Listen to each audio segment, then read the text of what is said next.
Yeah, I think we're ready to hit that like button and subscribe to the channel, of course. Coffee and Kush TV. Welcome to the channel once again. Jeez Louise.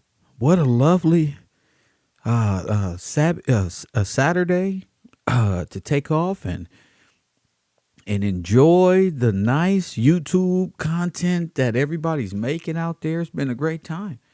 Taking my time. Tony Carter is in the chat room. Shout out to Tony. New student probably, but shout out to you, sir. Melissa, Forrest Glory, yours truly. Henry Griffin, Danny Boy, my guy. Brittany is in the building. My guy, One Mike. What up, Willie Master? Sir, what's up with you? Mr. Barker, Taj, what's up with you? Shiva. Intro, Teresa Green, shout out to you and thank you for the support.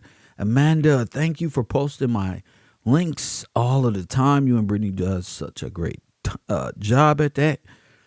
Urban Barker, it's been a minute. Terry B, good to see you.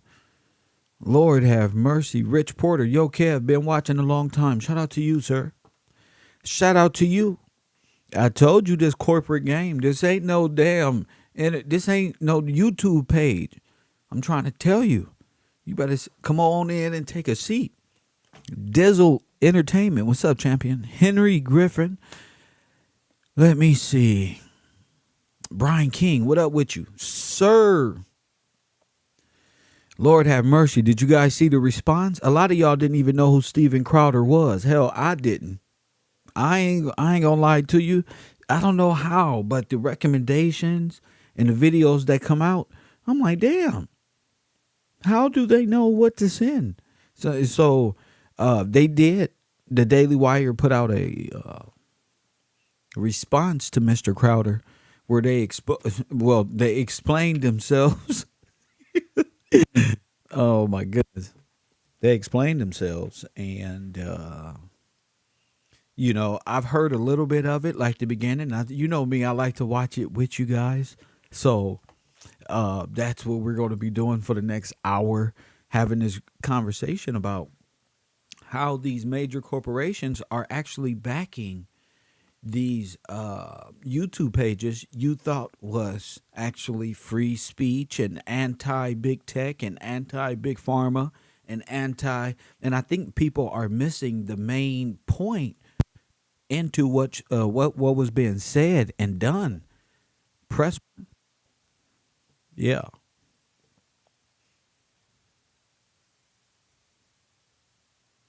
I think people was missing the whole thing. I think they were caught up in, he had people were ready to defend Daily Wire and was trying to stick to one genre. But what I think the overall picture was, he's saying, look, there's Big Con and the neocon right-wing movement, and it isn't what it's propped up to be. In fact, it may be worse than some liberal outlets. Press one.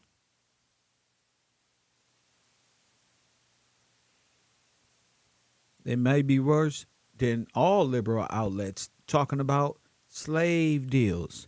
Now, it just so happens we was talking about insurance companies, Lloyd's of London, the people who are behind Candice Owens. Her husband, at least, is a Lloyd of London. Father is, and part of that whole thing. So she has all of these different angles out here in the world to combat freedom of speech. I mean, it's easy to put up a front, but, it's easy to say I'm pro-American while being funded by big oil, big pharmaceutical companies and things of this nature. Press one.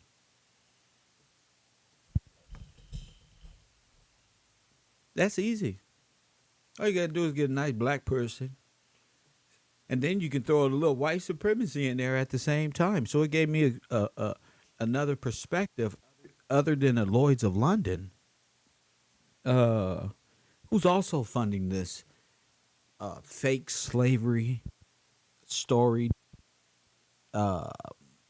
perspective of slavery that seems to come from a white supremacist perspective. And here we are, Prager U, the Daily Wire, and this has really been for me. Here, let me fix my microphone real quick because coming in and out. So I'll put it here. Yeah, it's been a real eye opener for me. So can y'all hear me? Press one. Yeah, okay. So it's really been an eye opener for me since we were already studying this type of behavior. We was already looking at Candace Owens like, yeah, insurance, big conservatives. I mean, we're pulling up websites where they are saying that Candace Owens is funded by big corporations. That isn't just Kev Gills talking. Press one. That's different organizations out here saying Candace Owens, and this was before I even brought it to the surface. Press one. Look, it says it right here. Candace Owens Blixit operation bankrolled by wealthy white conservatives. What they mean by that is rich banker corporate entities looking to take over and make a puppet out of her. That's what people really are saying. Press one. And it turns out when you look into who she's rubbing shoulders with, you get to see, like, wait a minute, how free does Candace want America? I mean, she's covering all the PowerPoints of who? Big Oil, who stole all the land in America and the resources. Big slave traders, Lloyds of London.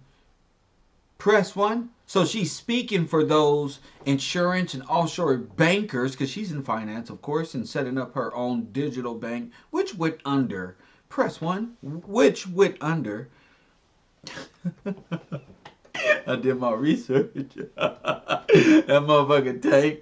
And I called it from the beginning. Ain't nothing but a small. Most of these little things are laundering, like bullshit ass. And it's easy to put up a front, like Tupac Shakur says. You can only fake it for so long. And as we uncover more, it ain't even uncovering. All you gotta do is look and say, wait a minute. Who's got their whole hand up her ass? Press one. And you see it's Prager U, the Daily Wire, the Lloyd, this one, insurance, this one, that one. She finds out she's been raising thousands over here, spending $1 million on flights when there's poor people out here, ma'am. Who spends $1 million on flights? Nobody. Nobody. And Candace Owens isn't important like that to spend $1 million on some damn flights. Her or Officer Tatum. Shout out to him. But to be honest with you, bro, y'all look like, I get it now, y'all look like a bunch of sales pitch artists. Let's listen to them for a second.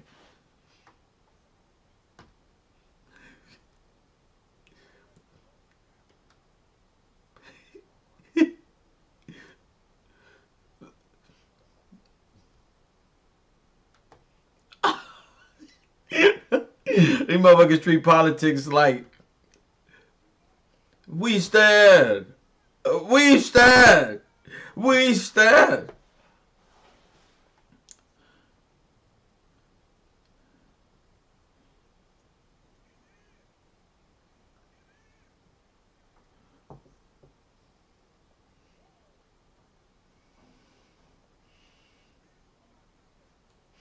It's because they pay y'all to be salesmen, poor pitch salesmen. Press one. You can hear it? You can hear it? Here, let me put it back on. I'm glad that you said that. Thank you for that. Thank you for that. I appreciate you, King. I usually go off on people out of nowhere, but I want you guys to listen to the pitching. What about now?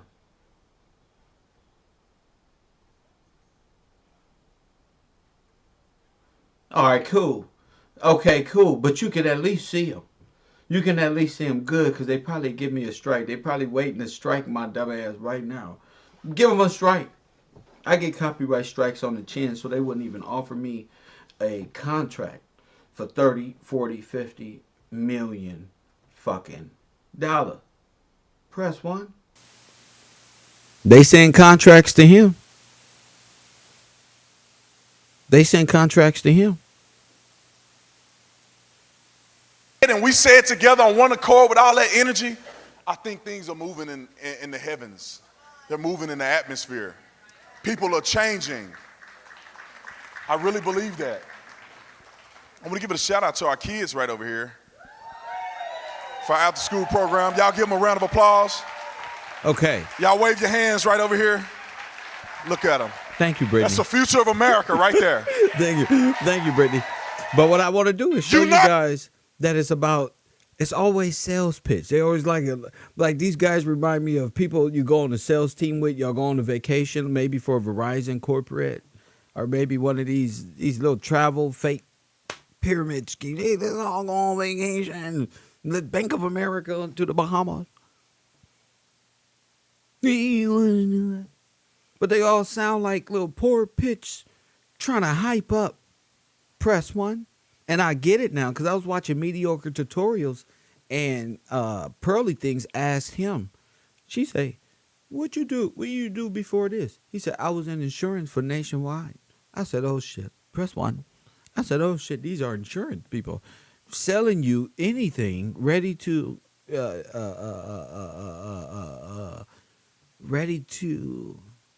devour pounds. And they're using this little relationship, little guru shit that's going around. First it was narcissist. All this is right-wing psychotherapy drama. Melanie finally came back talking about she's doing sessions for $75. Press One, KevRow. I don't understand what's going on. I do, but I don't want to. I do, but I don't want to. Hit that like button and subscribe.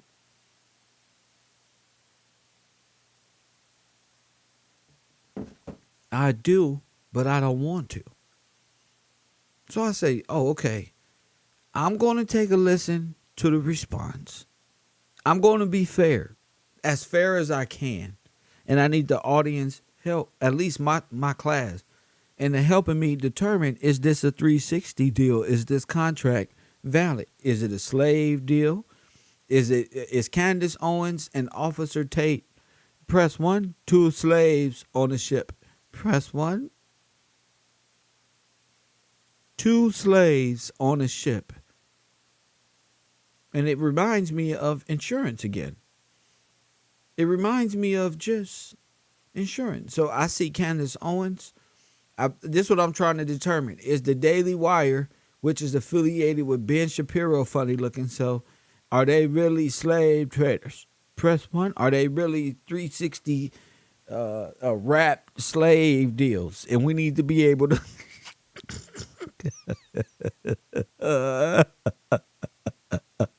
we need to be able to tell the difference and see if it's worth it, because Crowder, he wasn't going. Press One. No, fuck that. If white folk can come all up in our relationship issues, we can go all up in their business on YouTube. Press One. No, I'm sorry.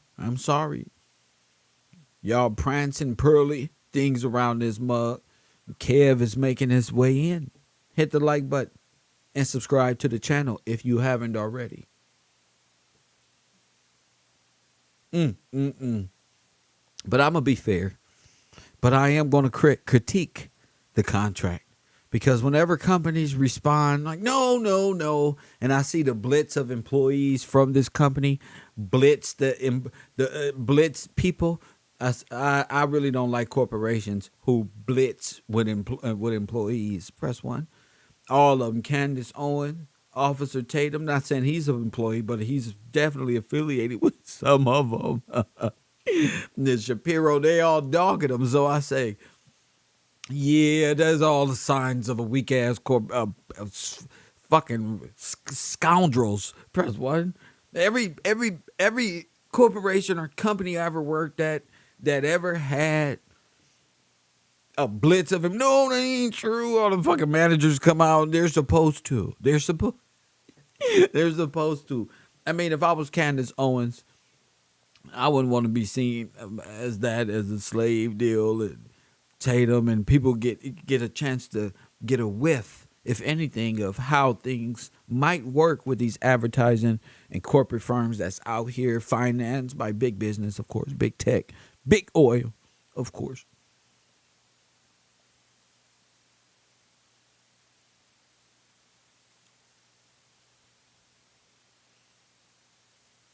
So let's take a listen. This is brilliant. This is brilliant. I tend to like it. I like the white people drama. This white folk drama. I tend to like it. It's real petty. Press. We be out there with it. They just fancy with their words. It's real petty. White folks drama is like, pass me some cheese and crackers too. This is going to be a good one. Press one. Pass me some cheese and crackers too. This is going to be a good one. So let's listen to Crowder, the response from the Daily Wire. Shout out to them. I'm sure that they really mean well by their by their contracts. I have no idea, but I can smell something. Go ahead. All right. Our friend Steven Crowder has launched a new initiative called Stop Big Con. And in the video announcing the launch of the project, he talked about leaving the blaze and all the different offers that he fielded from other conservative organizations and what he thought were the real problems with those offers. And that's led a lot of people to speculate about whether or not the Daily Wire is one of the people who made him an offer. In particular, are we the ones who made the offer that he put up on the screen and talked about at length? And the answer is yes, that offer did come from the Daily Wire. I'm not trying to hide that fact. I'm not ashamed of that fact. In fact, I think it's a very good offer. Okay, so it did come from him. He didn't say where it came from. Everybody knew where it came from by way of Candice Owens and the rest of the corporate chills in the community, always blaming liberals. This is going to be a good year. Always blaming liberals. Press one. But I think there's a lot of sort of misconceptions about the nature of the offer, the nature of the points. I think Stephen misunderstood a lot of the points. And so the way we do here at the Daily Wire was... typical corporation. I don't think he can read English very well. I think he just misunderstood the perception of the corporation and the role of us. So I don't think he really understood the words on the contract. Can be incredibly transparent. You know that we like to have our members be a part of the journey. We live stream all of our company town halls, for example. We just find that sunlight sometimes is the best disinfectant. And so with that in mind, I'm going to talk to you a little bit about how we came to be in conversations with Stephen, how those conversations ended, and walk you just line by line through what the actual document that we sent over to him. Ooh, he already itching. Press one. Is he itching already? My brain was itching at the same time. Yeah, line for line, bar for bar. All right. All the fraudulmaniacs, get your number 2 pencils ready. Remember, this is the type of contract Gilly and Wallow, all of these YouTubers and all of this is the same thing. It's the same thing. Do you want to remain independent and do it yourself? Or do you want to sign away your brand and all of these great... This is a great topic. A non-binding term sheet, what it actually said and why. Okay. First thing you should know is that I'm really miserable to be making this video. Stephen's been my friend for 10 years. I think he's maybe the most talented person working in the conservative media space. He's one of the top entertainers in the country, politics notwithstanding, a great comic voice. And I find it really tragic that we're having this kind of a conversation. But it's also very important, I think, that we talk about it, in particular because I know a lot of people who are fans of the Daily Wire were really offended by the things that Stephen said in the video, and they're concerned that maybe we're doing the wrong thing. And I think that by the time we finish this video, you'll understand what we were thinking with our term sheet and how we operate. Sir, they know fans that watch y'all. They were all disappointed. I read in the comments all over the earth. Press one. The comments are saying things like, I'm standing with Crowder from Sarah McDougal from North Dakota. The comments are saying things like, something ain't right with Candice Owens from New Mexico. Anonymous, press 1. Comments all over the place. Millions of names. If they wasn't, there will be no need for y'all to do this, in the words of Steve Coakley. There will be no need. Motherfucker looking at them comments. Woo, that's why I turn my comments off. I go to bed, press 1. I used to read comments and email. I'm going to sleep. Yeah, I'm not doing that. Yeah. Go to bed, people. Operate as a business a little bit better. I've wanted to be in business with Stephen since the day that I met him.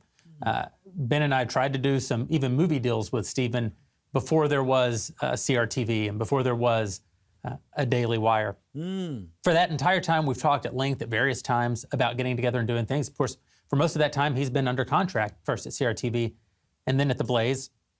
So we weren't able to. And from time to time during the years, we would get together and daydream a little bit about, would there be a future for us to work together at the other end of that deal? We got word that Stephen was finishing up his time at the Blaze and was interested in having a conversation with us. And so we reached out to his agent and we said, listen, we'd love to have a conversation. It's not every day that a monster talent like Stephen comes on the market. We'd be bad businessmen if we didn't engage in a conversation with him.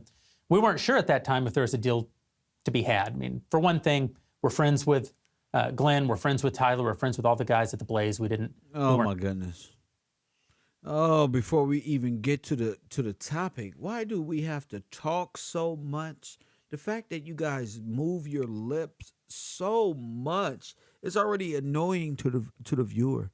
I mean, any person that has to explain something so simple and who got to explain their relationship partnerships with that person. It's like Candice. She just gets up there and just, man, this one and that one and this one. And wait 10, 15 minutes before we even get to, why did you send them this fucked up ass contract? Sure that we wanted to commit to making an offer to Stephen. And Stephen's an expensive talent. I mean, he's been in the business a long time. He has an enormous fan base, and we knew that it would take a lot of doing to get him over to the Daily Wire. This at the same time that we're investing very heavily in kids' entertainment content and making real television content, streaming scripted fiction like the Pendragon Cycle and Atlas Shrugged and other projects that we've taken on. Would we have the resources? We weren't sure. But again, you have to have the conversation, and we were happy to have it. So we reach out to the agent and we say that. We say, we'd like to have a conversation with Stephen, kind of get into the details of what's he looking for? What's he looking for financially? What's he looking for in terms of structure? What would make his life better? What would make him happy? He's got this opportunity now to have a next chapter. What's he want that next chapter to be? And Stephen's agent, candidly, just wasn't interested in any aspect of that conversation. He only wanted to know about the money. He said, we're not going to have a conversation. We're not going to have some abstract talk. We're going to send us an offer. Tell us how much money you're willing to pay. And he gave us an indication of what the minimum number would have to be in order to even have a discussion with Stephen. And it's a big number. So we talked about it internally, and we decided, yeah, we should do that. We should send over an opening offer, a non-binding term sheet that takes a stab at what we think that minimum number is going to be, to get the conversation started so that we can sit down with Stephen, so that we can see if there's a deal that'd be good for him and good for us. And that's what we did. We put together the term sheet, we sent it over, and we asked if we could get on the phone and have a conversation. Oh, Stephen, you crawled in there, ass wide open. Press 1, and he's saying, Stephen, that you crawled in backward. Press 1, you've got to come with the money. You're not a superhero, as you claim. Press 1, are you trying to make yourself out to be? Press 1. With Stephen. I'm going to walk you through that document, what it says, what it doesn't say, some of how Stephen represented it. I'm sure he feels like he was being accurate, but some of the things that he said are simply not true based on the text. And Stephen's a very passionate guy. I think that he's doing his level best to stand against what he sees as an injustice, but there is no injustice in this document, as I think you'll see. And then I'll tell you what happened right after we sent the document, when I finally did get on the phone with Stephen. Oh my goodness. Tell us what happened. So first, here's the document, the non-binding confidential term sheet. I'm just going to walk you through it. Full transparency. This non-binding term sheet sets forth the basic deal points of a proposed content production and distribution agreement between the Daily Wire, LLC, a Texas limited liability company, and Steven Crowder via his loan out, so that if and when the parties elect to move forward with a long-form agreement, they can move quickly in preparing a definitive and binding agreement. That's just legalese. That means this is just a conversation starter, and we're obviously going to have a negotiation if we move forward, and a lot of these points are going to get beat up. And for those of you who've never been through a contract negotiation, well, that's how it works. When you send someone an offer, you don't send them everything that you're willing to say yes to, because there is going to be a negotiation, because agents and lawyers are going to get involved, because you can't read their mind. You don't know everything that will be important to them and everything that they'll want. You don't know even some of their sort of non-negotiable points. And so you send over a loose offer, and then they're going to beat it up a little bit. They're going to say, well, this should be higher and this should be lower. And you're going to come back and say, no, we're going to stand firm here, but we're willing to compromise there.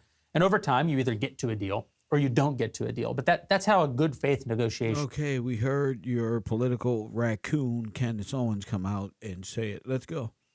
Always works. Let's go. 100% of every interaction I've ever had with any talent, that's the process. And so here we go. Here was our offer. A 4-year initial term with 2-year renewal at DW's sole discretion.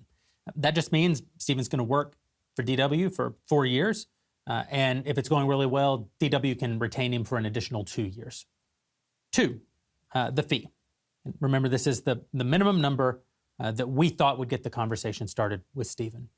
$50 million for the initial term, plus $25 million for the renewal term, if extended, paid in monthly installments. Like I say, a pretty big number, but we thought for a talent like Steven, this is probably the minimum number that's going to get us in the door so that we can That is a lot of money. Sit down and talk to him. 3, production costs.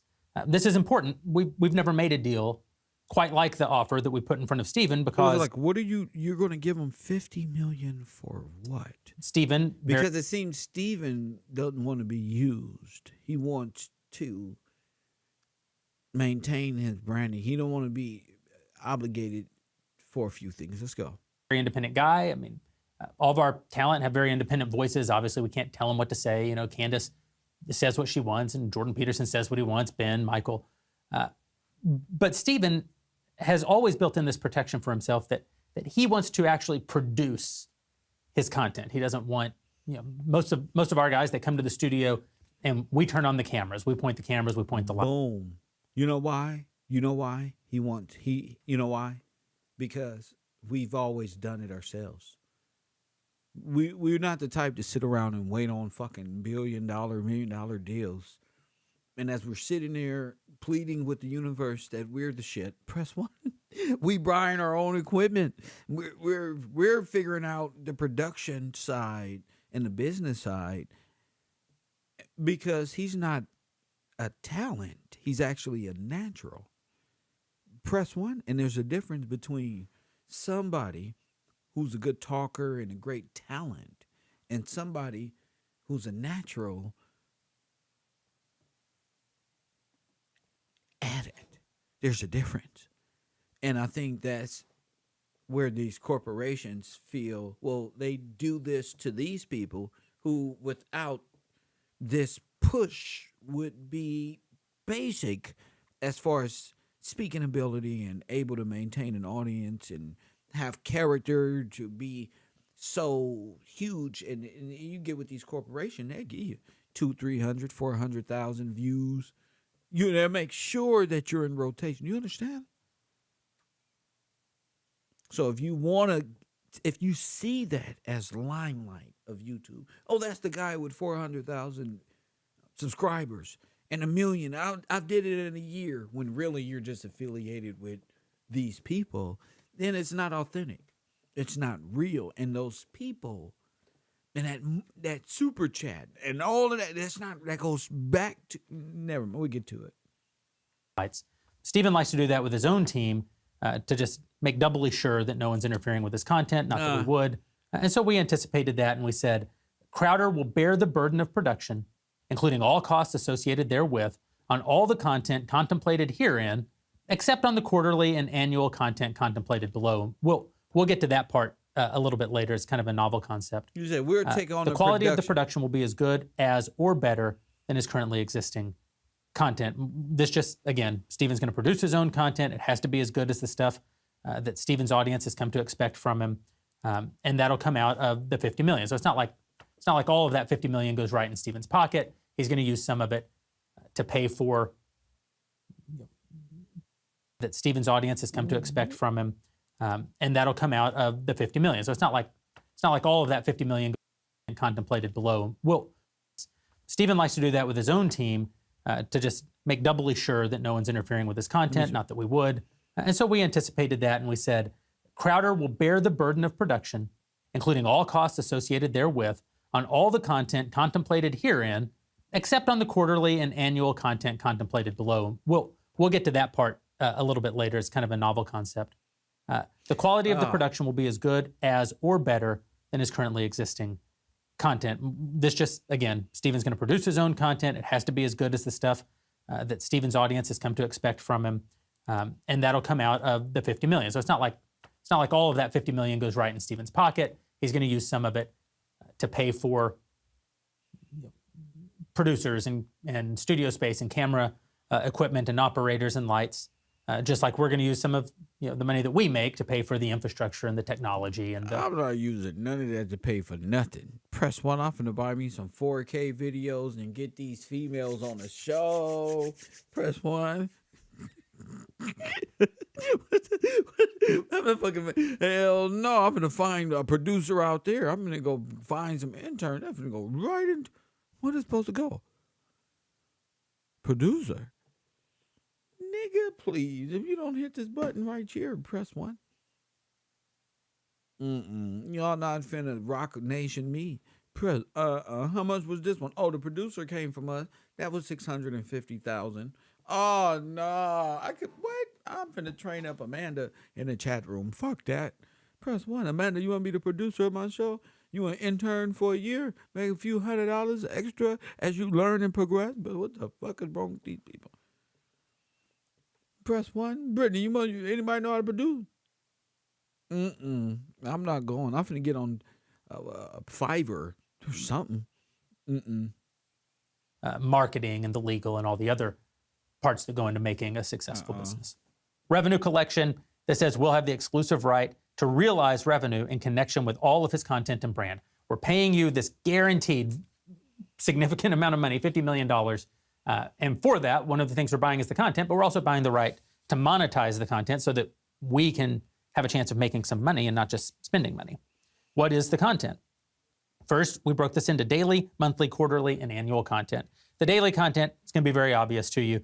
He'll deliver a 1.5-hour Louder with Crowder audio-video show of a quality and kind consistent with the shows that he's currently producing 4 days a week. That's 192 original episodes a year if you factor in 4 weeks of vacation, including all ad reads and promotions as requested by us. So he's going to continue to produce his show, his Louder with Crowder show, 4 days a week. Wait. Damn, bruh.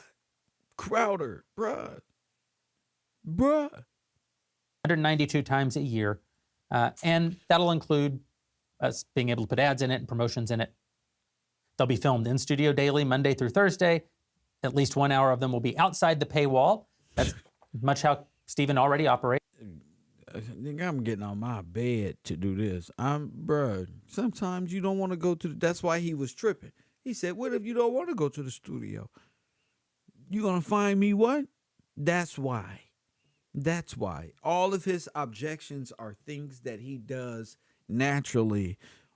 Anyway, I mean, that's the point of YouTube, is to do what you do naturally and make a production out. It's YouTube. But they're taking these corporate guys are treating this like McDonald's. Go ahead. That's the part that goes out on podcasting. It's the part that goes out on YouTube. It's the part that goes out on Rumble. And at least 30 minutes inside the DW Plus paywall. So in the same way that right now he has his Piss Off YouTube segment that has historically been at Blaze, well, he would still do that same kind of concept. 30 minutes of the show would now be behind our paywall. Crowder can bank or pre-record a limited number of episodes upon our approval and reasonable discretion. Days without new original episodes will be scheduled. But what you don't understand, corporate guy, is that way Blueprint works for him on YouTube, and because he was demonetized, and it's all about like going against Rage Against the Machine type of shit, going against the grain. So why feel low because you got all of these subscribers and you losing corporate revenue when you can turn it into a motivating community of support? You understand what I'm saying? So, I mean, putting it behind your wall would mean if he gets a copyright strike and he can do that, which he's going to get a copyright strike, well, then that'll go against how much would he be fined if that's a part of the program. A part of the program is going to be about fuck YouTube. That's what his audience is weird, but I do it. All of my pages are I can monetize, but they're limited or they can't be monetized at all. So my appeal has always been to the people, for the people, by the people, and they maintain the umph in what we got here. So of course, if you're saying what gets me copyright struck on YouTube, I can do it there and will be fined, and that will go into my that's going to be an issue because I've got my support from the mud. I can't change. Press button. This got to be hit that like button and subscribe. In advance, subject to our reasonable approval. What's this about? Well, a guy like Crowder, in addition to his 4 weeks of vacation, there's just also going to be times where he, for whatever reason, maybe he's got a speech, maybe he's got a stand-up comedy gig somewhere around the country. If he were to come to us and say, hey, I can't really shoot a show on Thursday because I'm going to be doing this stand-up gig, that's fine. Let's shoot 2 episodes on Tuesday and we'll roll one of them out on Thursday. It's just giving us all the maximum flexibility to still make the episodes, but for Stephen to be able to live the other important parts of his life. 192 episodes. Obviously, there are 260 work days in a year. Most Americans work 260 days a year minus 10. Sir, stop trying to play as retarded. We're YouTubers, not regular Americans. Press 1. That's where y'all get the bullshit. When corporations and big companies and big tech try to make an appeal to, sir, most Americans go to work at Shell gas stations. That ain't got shit to do with nothing. But again, I'm just Kev Gill. Weeks of vacation. So they work about 250 work days a year, and we're telling Stephen, you've got to produce 192. So already, even to say 4 weeks of vacation, that is probably above average, but it doesn't really capture the reality of this, which is there are going to be, 60 days basically of the year where Fridays, we call them, where Stephen basically doesn't have to produce a show. Just so it's kind of like having Fridays off, right? Regular American. No. Don't worry, Steven. We as YouTubers is free. Press 1. That's cutting into my motherfucking time, bro. Press 1. Nigga, I'm forced to do what?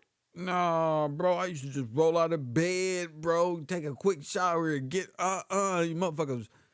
Bro, this already, bro, I don't even like working here. What time is it, bro? You feel me?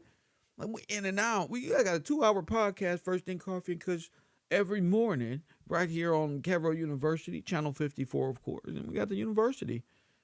So what the hell? I mean, I'm not, like, required to press 1. Oh, I don't want to feel forced. Then I will have to fake it and have to do more and force it. I don't want to force anything. I never had to force it. I mean, he shouldn't have to force it. That's what creates the artificial. Come on, guys! I'm gonna just hit the like button and subscribe to this one, and no content. Rather, a big birthday bash going on the YouTube page. Go ahead. And you may say, well, that's still a lot. And I know Stephen says that's more than even, network TV would ask for. Yeah, these are points that can be negotiated.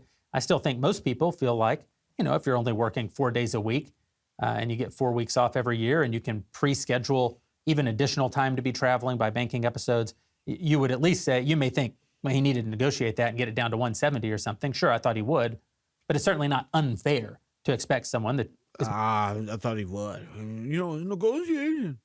Everything is in it but fucking bullet point. Fuck, damn. Why did you come like that first? making $50 million over the next 4 years to, work 192 days a year. That brings us to monthly content. What is monthly content? Well, at Daily Wire, our members are entitled to an all access once a month with most of our talent. And that's where our members get to interact with them, sort of one-on-one, ask them questions.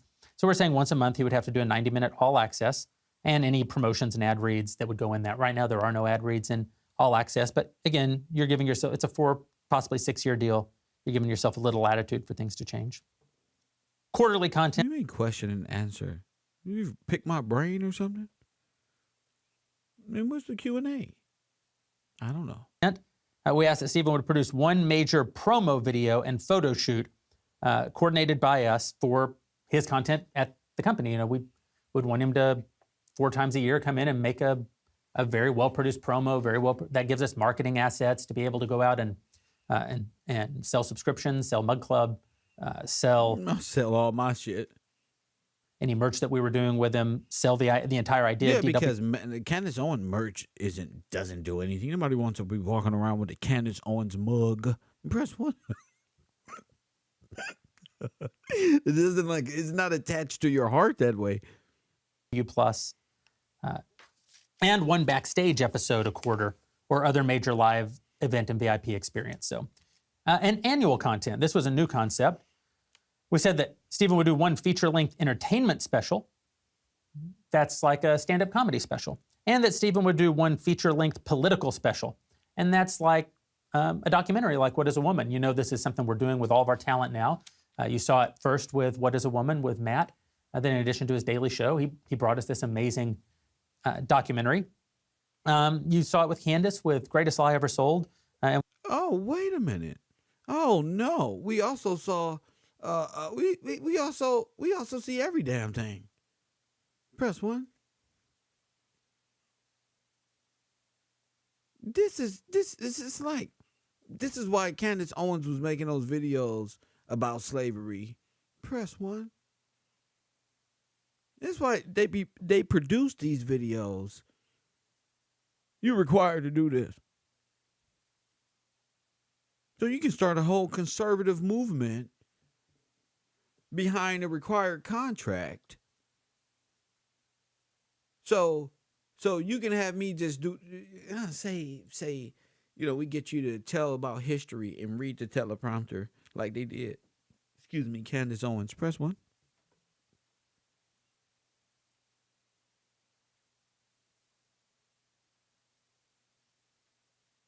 What I mean is, remember this? Remember Prague Group put this together? Look. Not start in 1492 when Columbus discovered the New World. Remember in this? fact, when the intrepid explorer landed in the Bahamas, the native Taino tribe hoped that he would help them defeat their aggressive neighbors, the Caribs. Comes from the Slavs of Eastern Europe. Millions of them, all white by the way, were captured and enslaved by Muslims in the 9th century and later by the Ottoman Turks. Remember all white people and white people. This is what I'm talking about. So they will have her doing these things and not saying the same formula because all of the companies do it, but it's a good insight to how you guys are all being little Nazi. And while the liberals are over here on the Communist Manifesto, you retarded ass Republican conservatives have been introduced and initiated into straight neo-Nazism. Press 1. You don't stole it from the Democrats. You stole it from the liberals. Press 1. The liberals are saying Black Lives Matter now, and conservatives, no, Black Lives don't matter. Blue Lives Matter, huh, Officer Tatum? Press 1. This matters. This matters. Meanwhile, Candice Owens makes $7 million off of Black Lives Matter. Press 1. Officer Tatum and Blixit and Candice Owens of the Daily Wire, who produces, who she's forced and obligated by a 360 slave deal, according to the community. Oh, poor Candice. That's what you're a bitch, Stephen. She called Stephen a bitch. Press one. She mad as hell to show that contract. You just gonna say slave deal and kid? Yeah, I heard you, piece of shit. Press one. Can you imagine Candice at the fucking little conservative office thinking she the shit? How much you guys offer him? Press one. Ungrateful shit. We've got a lot more projects like that in the work with our other talent now. It's really become an important part of our business model. But forced documentaries? Not forced documentaries, but yes, forced documentaries from a specific, why are you laughing at Greta when you're being forced to do the same thing over here in a conservative?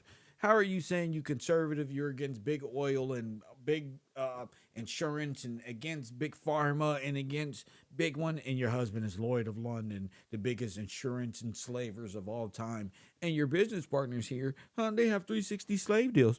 Press one.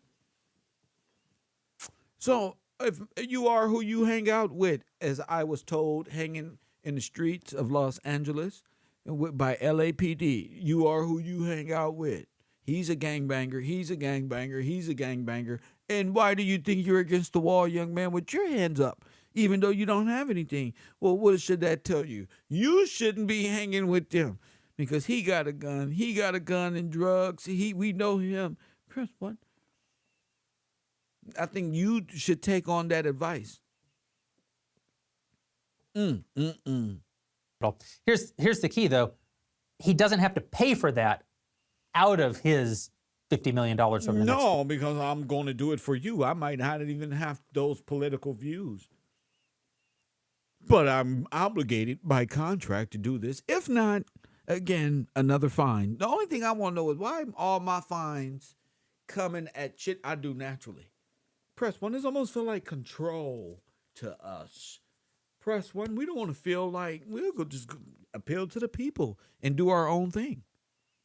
4 years, we would pay an additional amount every year for that. In the case of the political documentary, we'd give another $1.25 million of production costs.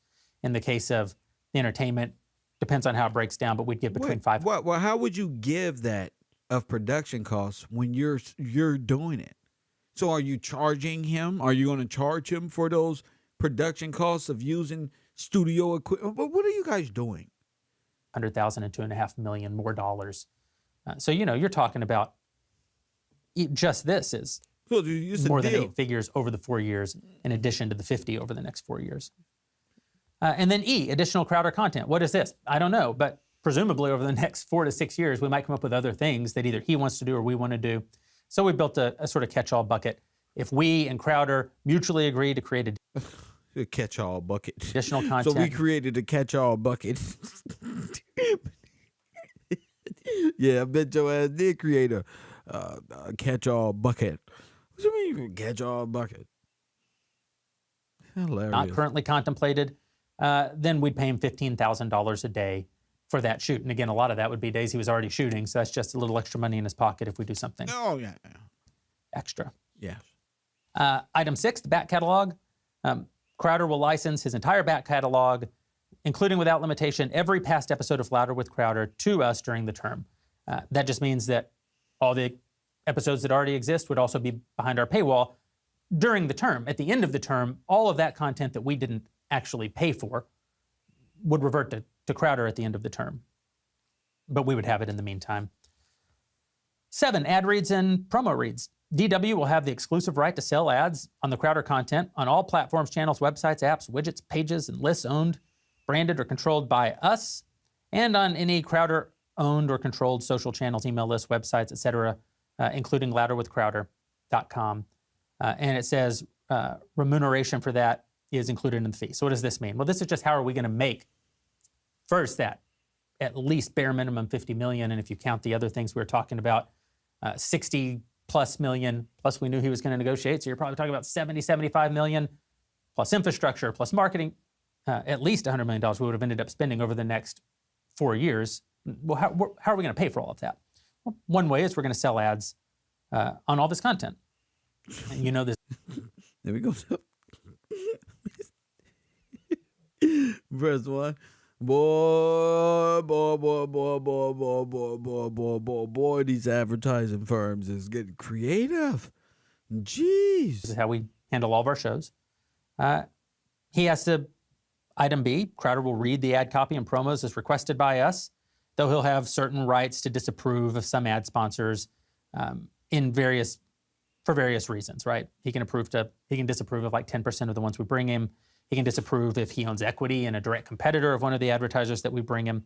But point D, if he doesn't read the requested ads within that framework, then the content that he made won't be counted as delivered under the contract, because it's all fine and good that he made a piece of content, but if we can't make any money off of it, then we're just paying him so that he can make a show. We're not paying him so that we can participate in any of the success of that show.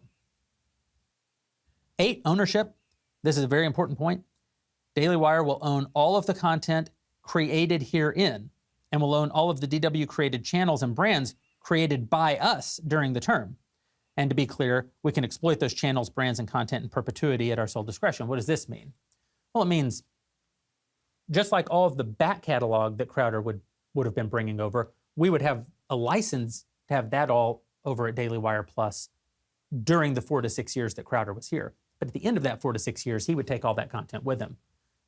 A little bit different with the content that we're paying, tens of millions of dollars for during the course of that content would always stay with us. We would have a sort of perpetual right to monetize that content even after Crowder would leave. And if Matt Walsh were to leave the Daily Wire, presumably at some date in the future, well, what as a woman would stay here? Because we paid for that. We paid for the marketing of it, the production. Cool. This sounds good, but I mean, I will be giving all of my production time to you. Therefore, when I'm done, I don't left behind my core audience that got me to where a contract was even presented.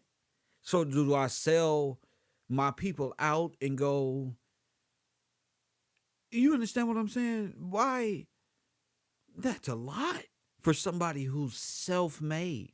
I can see a person who needed help, or that's a lot. And it's a lot to think about. Crowder pays for everything and gets no profit.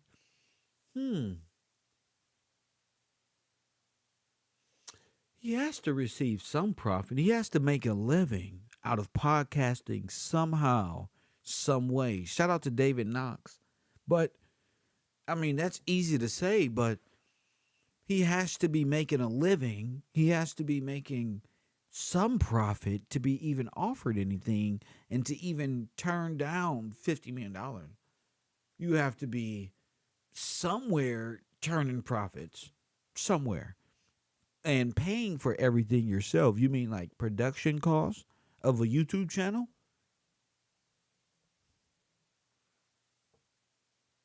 Of it. We paid him for the time in which he created it. And so this contemplates something very similar.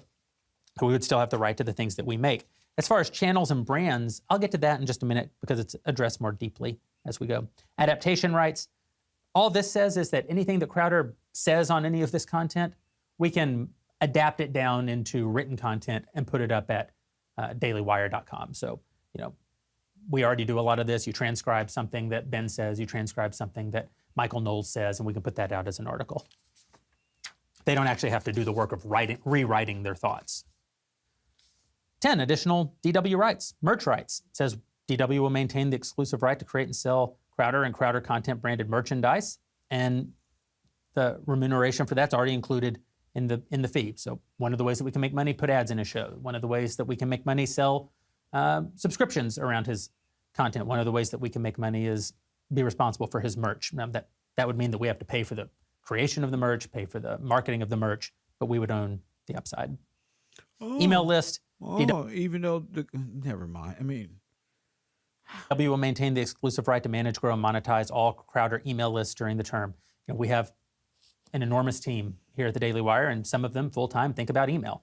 So that's a burden that we would take off of Stephen, having to manage his own email list, just like we manage and pay the expenses on the merch. But we'll get the upside of that. Remember, we're trying to fill that 50, Oh, okay. 60, You mean 70. okay? I see exactly what you mean, Mr. Knox. You're saying from the ads and stuff like that. No, that's what the buyout is for. I don't think he will be getting a percentage of ad revenue or nothing. I think it's a complete buyout for $50 million and an obligation to produce more content for them, and they own what I already have done.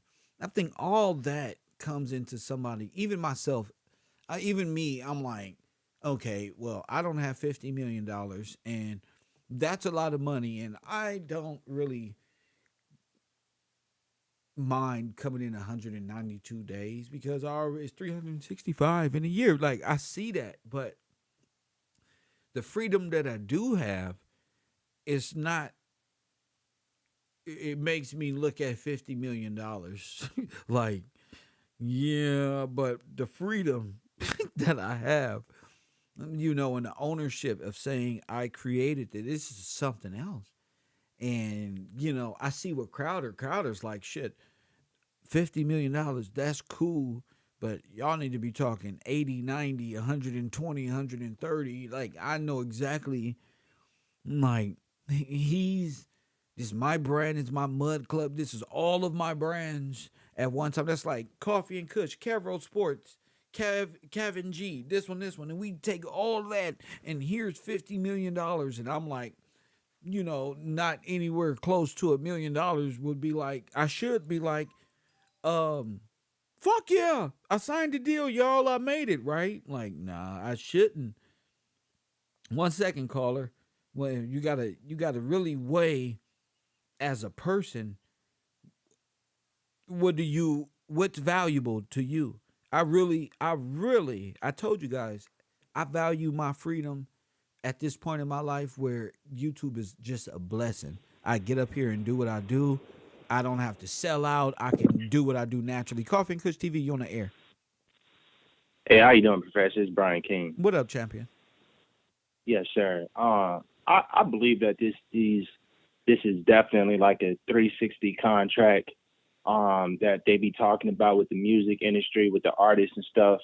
And I agree with you when you said that you believe that it's a complete buyout. The reason being is it's just like what I realized, working in the music industry, even myself, these industries, these big corporations, they only tend to want to, end quote, sign somebody when they've already shown a resume and a track record of being able to be profitable, right, and to be able to have a brand that is worth some money. Like he admitted, they thought that 50 million was the minimum number to even catch his attention, right, and all this other stuff, because like you just was trying to tell the guy in a super chat, obviously he's making some money somewhere where this makes sense for them to be talking 50 million and not 5 million or 50,000 and stuff like that. Yes, so I can see them saying, Kev, we got 500,000 for you. All you got to do is continue on. Let us push our product. I can see that. I can't see them keeping $50 million because my business and my I don't have 5 million subscribers, and my foundation isn't $50 million. But if that was the base, to even catch his eye, he's got to be profitable. He's got to be making some money. Yes, sir. Yes, sir. And so I think you even referenced one time Master P when you said, I think you're the one that said something, or Baby, or one of them. I know the reference, you quoted it, but it's like if they offer you $1 million, you're really worth at least 5 or something like that, because they're gonna offer you something that you already there. If they want to offer you that, you can definitely get more money. You said that even with the New Deal and stuff like that in the politics realm when they came with that. But right. That's Master P. He said he walked out on $1 million deal. And even C Murder was like, "Why? What's the bro? We broke. We going back to the project, boy." He said, "Bro, if they offered $1 million, we worth 5, 10, maybe 20 times that." So I think, Exactly. yeah, Yes, sir. And so I think that's what's getting to the point of, you know, I think the buyouts are the, you know, it goes to like, are you buying out? So you're selling something. And then that's where they come from, like, oh, you sold out or you sold or something like that. Because really when you buying out in this sense and they buy you out like in this contract, they buy you out for 50 million, you got all these obligations, right? So like you were saying, you know, he has this whole track record of what he's done by himself. right. Once he signs this deal, that becomes theirs. Everything moving forward is theirs. And he tried to make it sound pretty where he's like, well, after the 46 years, you know, that all goes back to him. But what he signed, the moment that he signed, everything in that 46 years sticks with us. So it's like, okay, you get my back end, then everything that I create with you, you're going to keep once I'm out of the deal with you. And then I get my back end back, but my back end not even going to be as much as, It's just not gonna be functional. They're not even gonna fuck with me no more. Like my core audience and your back, like you calling your back end, your real foundation of support. They're gonna say, well, he sold out to a bigger platform and kind of got bigger, and they started advertising his face on this and putting him over here because he would be the hottest talent there, so he would be the hottest marketable. Right. And then think about this. This is how they water them down, because it's like, you know, like that people would say, oh, yeah, that's smart. But it's like that you can probably make that $50 million over the course of 15 years. Yeah, it takes you longer, but it's more built on you. It's something that's going to go all to you. It's something that you built on your own. You ain't got all these obligations and requirements in it. And so it's different because in that 46 years, they might, you know, let's say it, not all good relationships end well. Yeah. And so when you got powerful people and exactly, they, you know, who knows what they obligated in. Now you put in your brand with somebody else.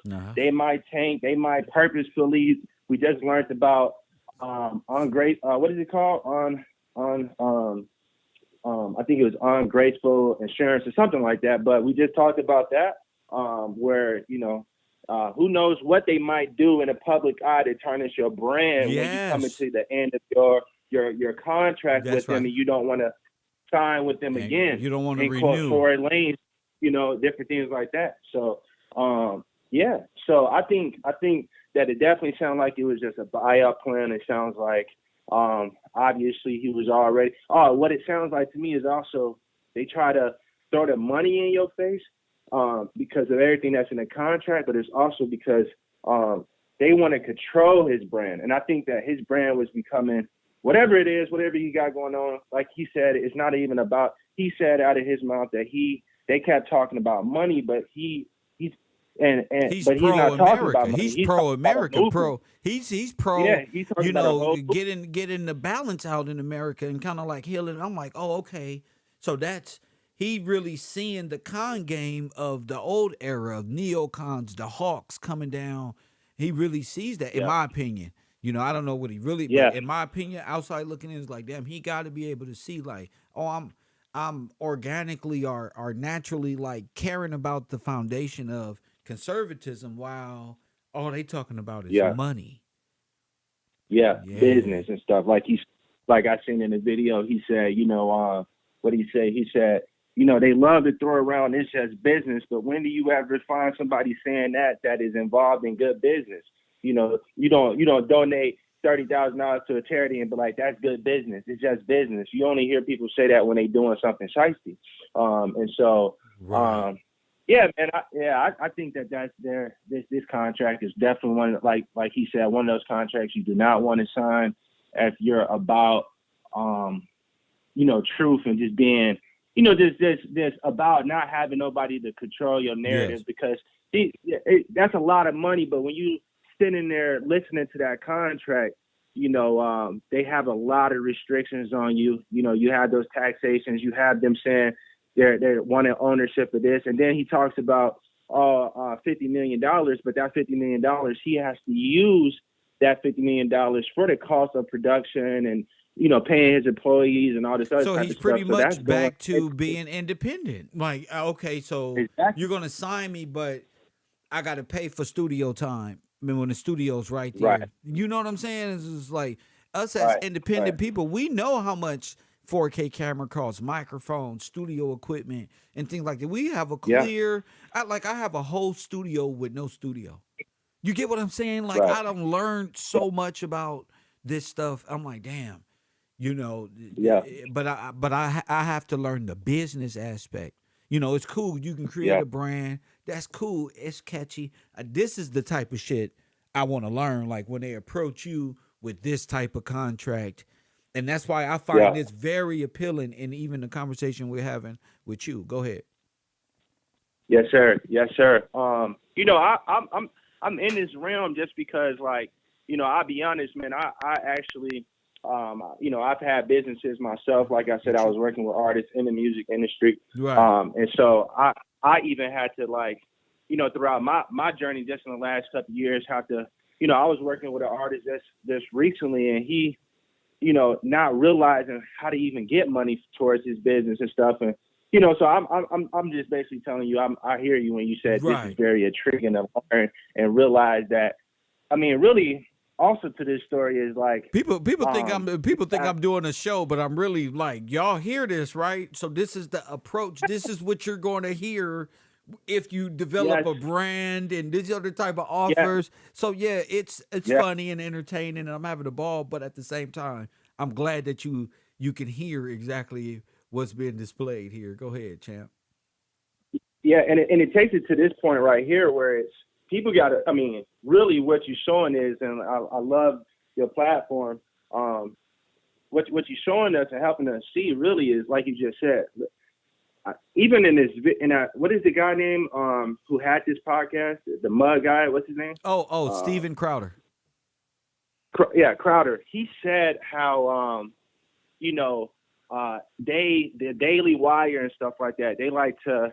He had played a video in one of his responses of this guy Jeremy talking and basically saying, yeah, you know, I think you have played it on your last show, if I'm not mistaken, but he was playing the part of Jeremy in their conversation when he was basically saying, like, yeah, we do have to participate and do business with big tech, and was talking about how you know, people don't even get these type of offers. They usually get those little, you know, they get their little platform and they can make their little slave wages and stuff, but people don't even get these type of offers. So it's like when he said that, it showed me his mentality as somebody who's the CEO and co-founder of Daily Wire and all this other type of stuff, is that they literally look at the average content creator or whatever that's on YouTube, that's a business owner. They're looking at them as like, all right, y'all can have y'all little platforms. Yeah, it's freedom of speech. You got the right to press, and, you know, it's your right to be able to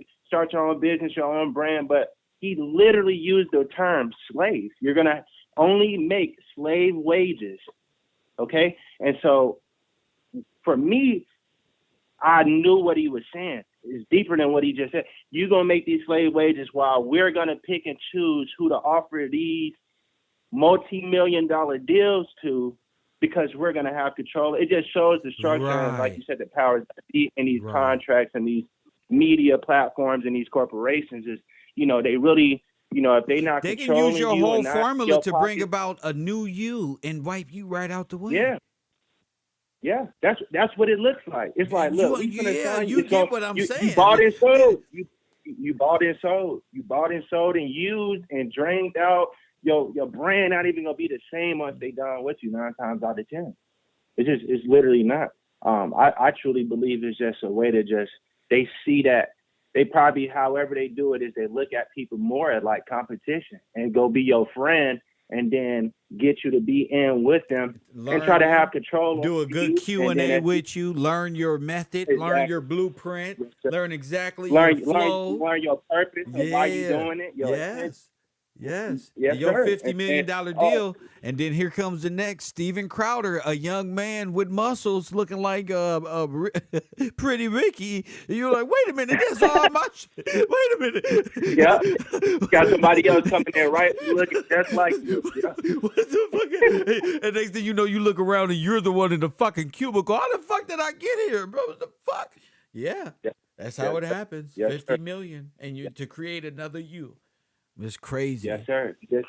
take your ideas and Yes. take all this type of stuff of you. Yes, sir. So yeah, it's no good. And dude said it, man. He said it's not about money for me. It's about a movement. It's about a whole movement. It's about the country. You know, it's not about just business for me. And so I applaud him if that's really what it is. It is. And, You gotta be about the business, but you got to be about the people. But this is the business. YouTube, we get paid to do this, but at the same time, Right. if he feels he's worth something, they got to come to equal terms with his style for him. That's why I say you got to have your Right. business in order. You not just Yeah. the creation of your brand, the Yeah. angle in which to protect yourself from these type of situations where you might take the money Yeah. up front, $50 million dollars, and you're like, wait a minute, that money doesn't go Yeah. to me. It's so I just get it monthly, and wait a minute, hold up, you got all of these other thoughts, but Taxes you got to pay on it. The Yes. payroll. Yes. The business that you got to pay on it. Yes. Just having an operation capital in general, just because you might have Yeah. unexpected expenses, you might Yes. have somebody sue you.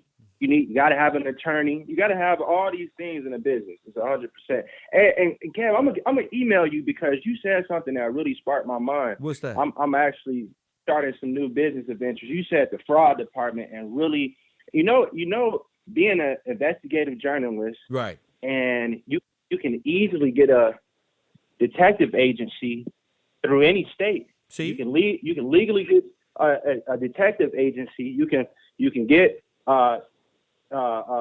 licensed and certified yourself through the Department of Safety. It's just like getting your security license or something like that. Right. But what I'm saying is, we can really make the fraud department legally be able to, and be able to investigate.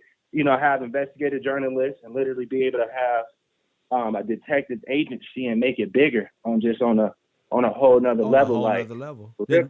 These Yeah, are this is what I'm talking about. And you need to email me, because if the big corporations are thinking like this, and I hear exactly what you're saying. That's pretty much the we angle got to of make it a business. the We fraud gotta- department. I think and you so. make it what it is, and it's already profitable in the name itself. So yeah, we'll talk. Email me and we'll talk, definitely.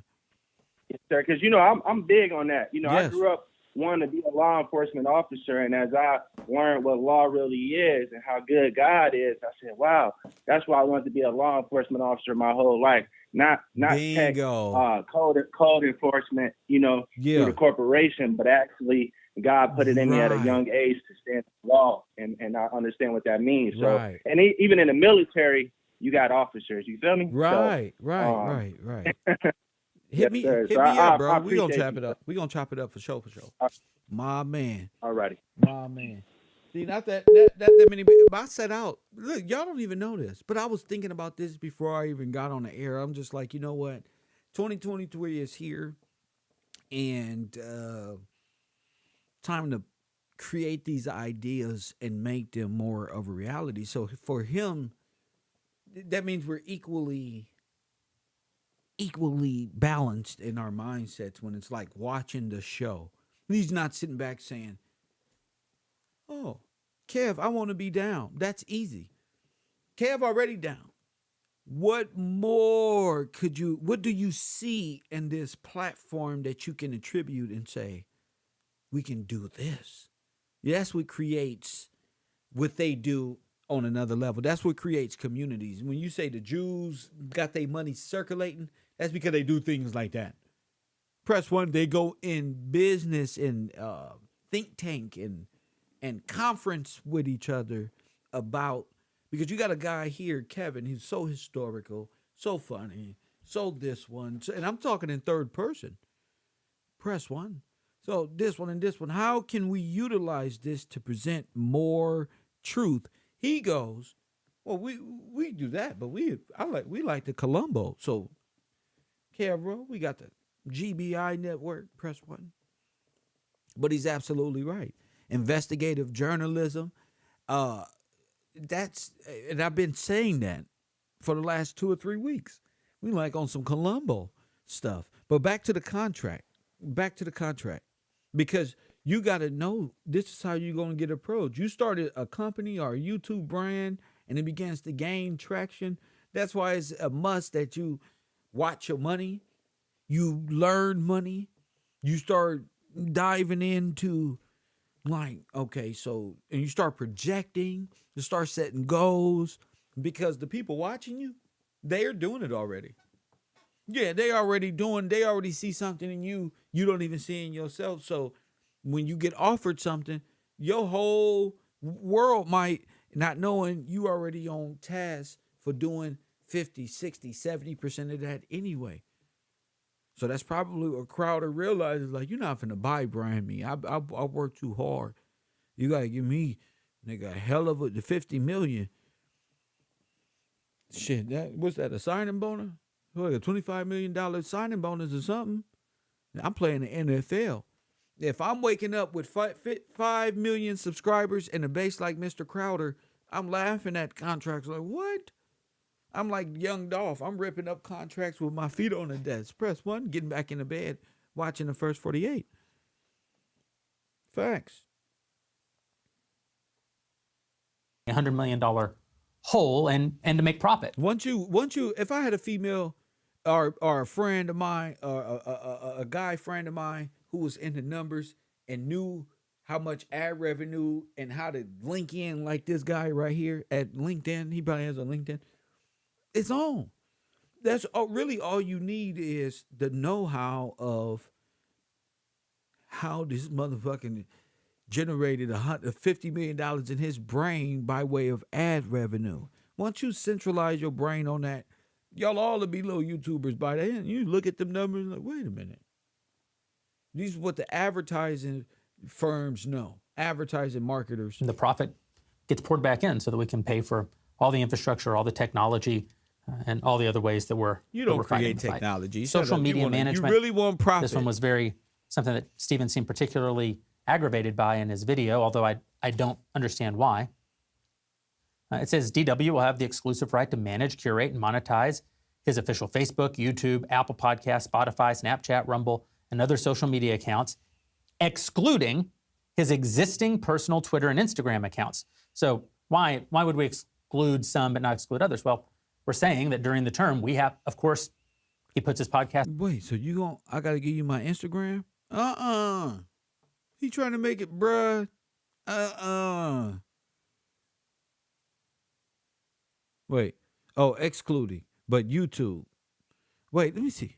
Spotify, Snapchat, Rumble, Let me see what and the other fuck- social media accounts, excluding his existing personal Twitter and Instagram accounts. So why would we exclude some but not exclude others? Well, we're saying that during the term we have, of course, he puts his podcast on Apple Podcast. We're the ones monetizing the Apple Podcast. So this is just making clear that yes, we're selling ads in his podcast. The podcast goes out on Apple Podcast. That revenue comes back to us. We put something up on Facebook. Same thing. We bring in ad revenue off of that Facebook piece of content. But we're going to own that during the term. Obviously, at the end of the term, he's going to get his official Facebook account back. He's going to get his official YouTube account back. He's going to get his official Apple Podcast channel back. But during the term, again, all those people behind us, we've got experts in every one of these platforms, how to optimize it, how to make sure that you're getting the most out of it. And we'll manage that and we'll collect the revenue. But not as Twitter and Instagram, because those are very personal channels. You can't manage someone's Twitter. I can't speak for Candice Owens. I can't speak for Ben Shapiro. If only I could, I would like what they say a lot more. I mean, as you know about Daily Wire, we have a lot of disagreements sometimes between our hosts. Presumably, if I could control everything that they say, there'd never be any disagreements. They would just all be right all the time like I am. But that's not the case. We're saying, of course, he needs to control his own Twitter voice. Of course, he needs to include his own Instagram account. We get this a lot where people are like, Jordan's Twitter is changing. He acts like Candice. He be bullying y'all. What? Give me the contract. Rip this piece of shit contract up. I'll just be in the grind. I don't give a shit. I don't like working for these types of people. I don't like getting money from them. I don't like getting checks from them. I like good, honest people. Doesn't matter what color or nothing, bro. when this type of mindset, I'm always right, and this one, like all this, that lets you know it's gonna be an issue. It's gonna be an issue. It's gonna be an issue. Since he joined Daily Wire Plus. I have nothing to do with Jordan Peterson's Twitter account. I don't have login credentials for his Twitter account. I've never asked him to tweet anything or not tweet anything. That'd be way outside of the bounds of what's acceptable because that's a very personal medium, Twitter, very personal medium, Instagram. Sir, hey, come on. It also says that we will have the perpetual and exclusive right to create, own, manage, curate, and monetize any and all social media accounts that we create based on Crowder's content or shows. What's that about? Well, what that Crowder mean already is, has enormous that mean social channels. He got like 6 million YouTube followers or something. He's one of the biggest voices in the movement. But what happens if we create a documentary like What is a Woman? Well, sure, you've got Matt's Facebook and Matt's YouTube that are promoting What is a Woman. But we may also want to build a Twitter account, that is at What is a Woman, or a YouTube account that's just for clips from What is a Woman. Oh, well, no. You want to create a YouTube account. Oh. So you're going to take my content and then you're going to create a YouTube account where you dice up all my clips and make all the profit from that. You're going to be killing. Then you're going to advertise that over here and have me say, just for more content and good clips, go to It's Pearly Clips. Go back over here. You see how I'm trying to learn how to do the clips and do my little edits correctly? They're saying, yeah, we're going to create another YouTube, maybe 5 of them. So y'all see all these Kevin Samuels YouTube videos out here, pages, collecting revenue, thousands of dollars on the back of Kevin Samuel, not even here no more. That's what the fuck be going on. Wow.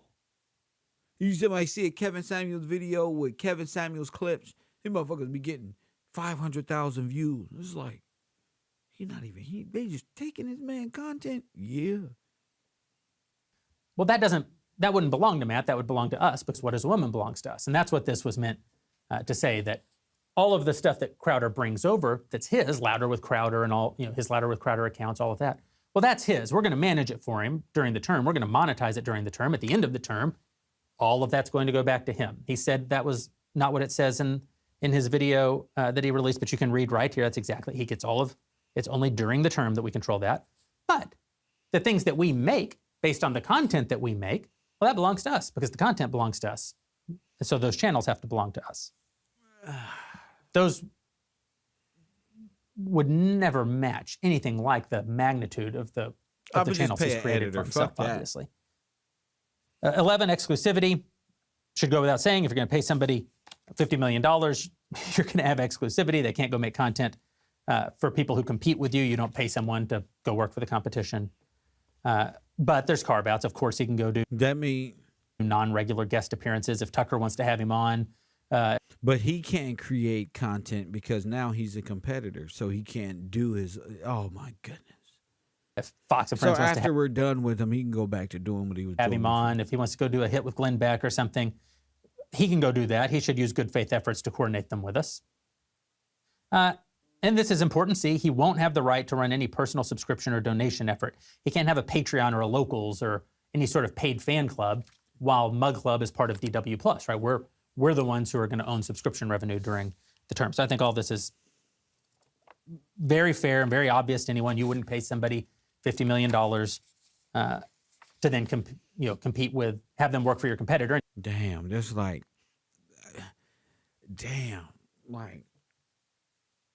that's pretty much saying you don't have no rights to these people in your chat room any longer. They are no longer your supporters. They are our supporters. Press 1. You have no right. Patreon, that's our Patreon now. Press 1. That's a hard judgment call. But these are the people He's like, oh, but Kev, don't sell us to the corporation. I'm sorry, but they gave me $50 million, you guys. Bye, D-Jack. Press 1. Bye. Press 1. My favorite trolls in the world. Press 1. The 50 million. I got to sell to everybody. They have to sell ads to you. Wow. Incredible. You wouldn't pay them $50 million to have them compete directly against you. Now, here's this section that I know Stephen was very offended by, and I think he misunderstood and therefore misrepresented. Fee reductions. There's a different fee reduction for all those kinds of contents we created. Daily content. If he fails for any reason to deliver 192 episodes of The Daily Show, or if he fails to include the ads that we agreed to or the promotions that we agreed to in those episodes, then we'll give a $100,000 reduction every time. What's that about? Well, again, you can't pay someone any amount of money, but you certainly can't pay them an unimaginably huge amount of money for their show and then not get the show. So what this is saying is you don't have to produce a show every day. You don't have to produce 260 or 250 or 240 or 230 or 220 or 210 episodes a year. You got to produce 192 episodes a year. You can film some of them in advance. You can stack them up. All of that's contemplated in there. You could shoot on a Friday so that you could take 2 days off next week. But if you don't give us 192 episodes, we can't pay you the same amount of money as if you did give us 192 episodes. So this is just, you give us 192 times 4 minus 1, then out of your 50 million, we're hitting minus 100,000. Stephen said that this was unfair, that if he had a sick day or got in a car wreck, we'd dock him $100,000. But I think that's just totally inaccurate for 2 reasons. One, presumably if he was sick this Tuesday, he could just shoot an episode next Friday and you'd be completely even. He's got an awful lot of extra time in the year to shoot these additional, to shoot any episodes to make up. And second of all, it's actually... They said they're turning YouTube into a call center. Press 1. That's exactly what's going on. It's like, do you want to work for a call center? That's exactly what it is. Look at the people in the back. They look like they're all in the call center. Press 1. Contemplated a little bit later what happens if there's a disability. In fact, we'll just skip right to it. It's item E. In the event of temporary disability or serious illness that prevents Crowder from performing, the fee will be reduced on a pro rata basis, not subject to the fee reduction mentioned above. What does that mean? Well, instead of a sort of punitive fee because he's choosing not to do the right thing, in that situation, you'll just reduce it by dividing the total amount of money contemplated, by the number of episodes, just subtract that, which I think is, again, incredibly fair. If you're being paid $1 for every box you deliver 10 boxes, you get $10. If you deliver 9 boxes, you get $9. That's a different concept than if you just choose not to deliver it, in which case we're going to subtract a little bit extra. And again, you pay somebody $50 million, you should get the work. Monthly and quarterly content, well, this is more valuable content and there's less of it, so the fee is higher, $250,000 if he misses that kind of content. Annual content, well, this is the most important, most expensive content. If you were supposed to have done a complete documentary this year and you didn't deliver it, well, we're going to subtract $1 million because that's one of the most important high-value pieces of content that we asked you to make that year. And then D just says reset. The fee reduces each calendar year. So, every year you kind of start over. You're gonna do those political. You're gonna do those political. I was just about to say, somebody said sounds fair, but it depends on how you see it. I was just about to say, well, that part sounds pretty legitimate. I mean, that sounds fair, except when he got to the political aspect of being forced to do political, and you're going to dock me $1 million out of the 50, which doesn't entirely go to me. Shit, when I get done with this deal, I may be looking at only $1 million, $4 million. Press 1. It was said to be a $50 million deal. I only got $4 million fucking dollars. Then I got taxed.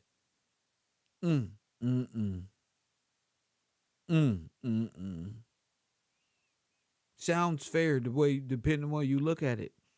Yeah, it depends. If you look at it from a regular YouTuber's point of view, of somebody who's looking to sign a deal, you probably say. But for somebody who actually takes time to really brand themselves and develop this on their own, that's not like that's not once you start looking at those restrictions, you got a person like me who's making nowhere near the money that Crowder makes, but I can sleep at night. Okay, that's the type of shit that'll make me not be able to sleep at night. Just like, oh, that's gonna annoy me. I hate crawling out the bed now. It's like, damn, I'm gonna do a show on Sunday, which I really don't want to do, but I did it. But I don't want to be fined for it. I don't want to be thinking like, damn, one more of those, Kev, you get it for that's too much. Then you get all of my old KevRow, you get new KevRow, you get Coffee and Kush, you get Channel 54, you get KevRow Sports. Press 1 and I gotta wake up and Why don't you just give me $400 million and let me hire a bunch of regular people in my chat room and we can create a studio and do this ourselves? Press 1. Why don't you just give me $400 million and just sign me? Hey, business is about taking the risk. You don't have $400 million capital as we speak. Press 1 to give it all to me at one time. Anyway, so why don't you just no, this is a little too much. 400 million. No black person is that. No YouTuber. Even you're not like Ocho Cinco. You don't catch touchdowns. I can see Candice Owens right now. Kev Gills is one of the worthless pot smoking YouTubers. The Daily Wire offered him $150 million, and he turned it down and got on the internet and denounced us. They take so personal. First thing they tell you, don't take it personal. It's just business. The first moment you start shit talking, they take it personal. You're a bitch. Press what? He's a bitch, Crowder. Shit, Candice. I've never seen her so upset. You start over fresh. That brings us to 13, reduction of fee from lost revenue or boycotts. Again, this is one of the points that Stephen really focused on. He says we're enforcers for big tech, that we're doing big tech's bidding, that we're punishing content creators if they run afoul of big tech. And first of all, that's just personally incredibly offensive. It's incredibly offensive to have your friend and ally in 10 years of fighting this fight alongside one another, coming up together, say that you're not sufficiently conservative, say that you're I think he said in the video that we're worse than the left, that we're doing harm to the conservative audience and harm to the country. Slave wages and slave 360 deals. That we're not sufficiently at odds with big tech. You know, obviously that's ridiculous. You'll see that it's ridiculous as we go through this and I explain it. It's absurd on its face. We get content strikes all the time. We get demonetized all the time. We get shadow banned all the time, just like all conservatives do. We're investing tens of millions of dollars every year into technology to try to create alternatives. That's a long-term project. No one has built anything. Rumble is not a true competitor to YouTube yet. I hope that they become one. But right now, YouTube has many billions of people use YouTube and many millions of people use Rumble. It's a long-term investment to build these alternatives. And Daily Wire Plus is an alternative platform. But right now, we all still are dependent for getting our message out to have access to big tech, corporate, and to monetize our content. We have to have access to big tech. Told you, press 1. I told you. So he was right. You guys are slaves to algorithm. See, the thing about YouTube is originality. People people will make YouTubers. We do things and cross barriers that's not known to these people. It's like, how do you bring conservative conversation to the urban community? You get what I'm saying? How do you bring an opposition to rap music in the urban rap community? Like, how do you bring these different types of things without causing a boom? And you find individuals on YouTube who have that ability to do so, like Crowder, can cross over and meet different demographics, per se, in different age groups, given that he's probably your just typical white boy that they see as, oh, that's just like one of their little cousins or something. You know what I'm saying? So it's not worth it. I would say it's better to build a production team as a YouTuber, start connecting with individuals who have a long-term goal, commitment to the idea. You know what I'm saying? With nothing attached to it. Just like, you know what? Let me try. So let me try to invest in myself. You know what I'm saying? Let me try without the intent of generating anything. Like when I got started on YouTube, I didn't go out and buy it. When I first got a YouTube check, it was all off my phone. So I was like, oh, I just got a check for talking and stuff. My regular stuff. So if I just got a microphone and blah, blah, blah, blah, blah, blah, blah, you get what I'm saying? So I stayed on the phone for a minute, but at the same time, you know, you invest in yourself and you start learning within that time the business side of it, because big corporations are, big advertising firms are. Well, ain't no black people looking up how to SEO this shit or come up with the numbers on that level. A lot of people are creating brands just to sell them. I'm not that type of dude to just sell it. I'm like Jay-Z and them dudes. Like, I'm in it for the long haul. So like, where do you see YouTube in 20 years? That type of shit. Like, where do you see this whole thing going? And That's where the audience is. And how to prep for it. Like when I said, oh, YouTube isn't going to be about fucking the clips thing. That's normal shit. YouTube, really how to get paid on YouTube is watch time hours. So knowing that small thing and doing what I do naturally, you can sit right here all day. Given the correct structure that even they are amused by, yeah, it's a wrap. It's a wrap. But I can't stop being Coffee and Kush TV KevRow because Urban Conservative figured it out. And I'm not going to sell you Urban Conservative and Coffee and Kush when Urban Conservative figured out and Coffee and Kush, KevRow University is reckless. Press 1, those two different markets, but I did that. You know what I'm saying? No, I didn't. You got to know, like, you can do it. You just got to go get a book. You need a notebook, and you need to start writing down your goals and start planning. I'm talking about to my black YouTubers, and stop looking at this shit like how they been getting you, like, oh, this is a community. They turning y'all into cult followers. You wanna be a YouTuber or a production person? Start. Just do it.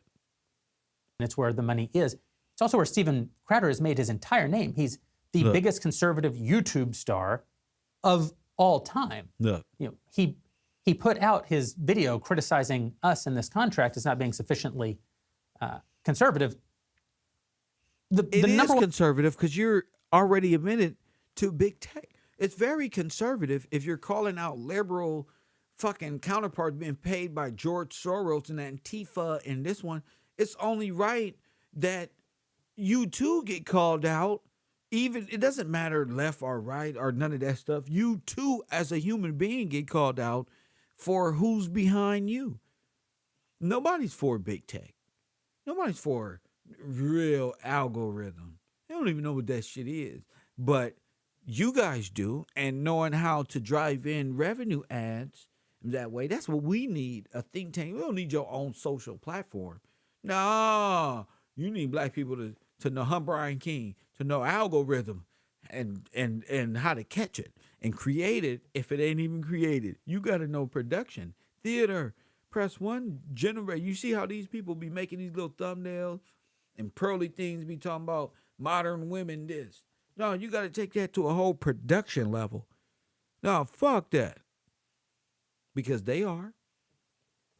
You take it to a whole production level. Y'all got to think bigger, a whole lot bigger. One place people will view it is on YouTube. And that's not wrong. See, that's where people are. That's, of course they're going to watch it on projecting. YouTube. Of course he's going to put it out on YouTube. That's where the audience is. Now, Stephen might respond by saying, yes, but I don't make any money off of YouTube. I have been demonetized there. And that's a point that we'll talk about here. See, he don't even make money off of YouTube. He's been demonetized there. Nevertheless, obviously, you and I and everyone else, when we go to YouTube to watch Steven Crowder may be demonetized and he may not make any money. Now, watch this. Well, now watch the trick here. Watch the trick. He's finna give you, pull out your handy dandy notebooks. I feel it. YouTube, though, still makes money off of us.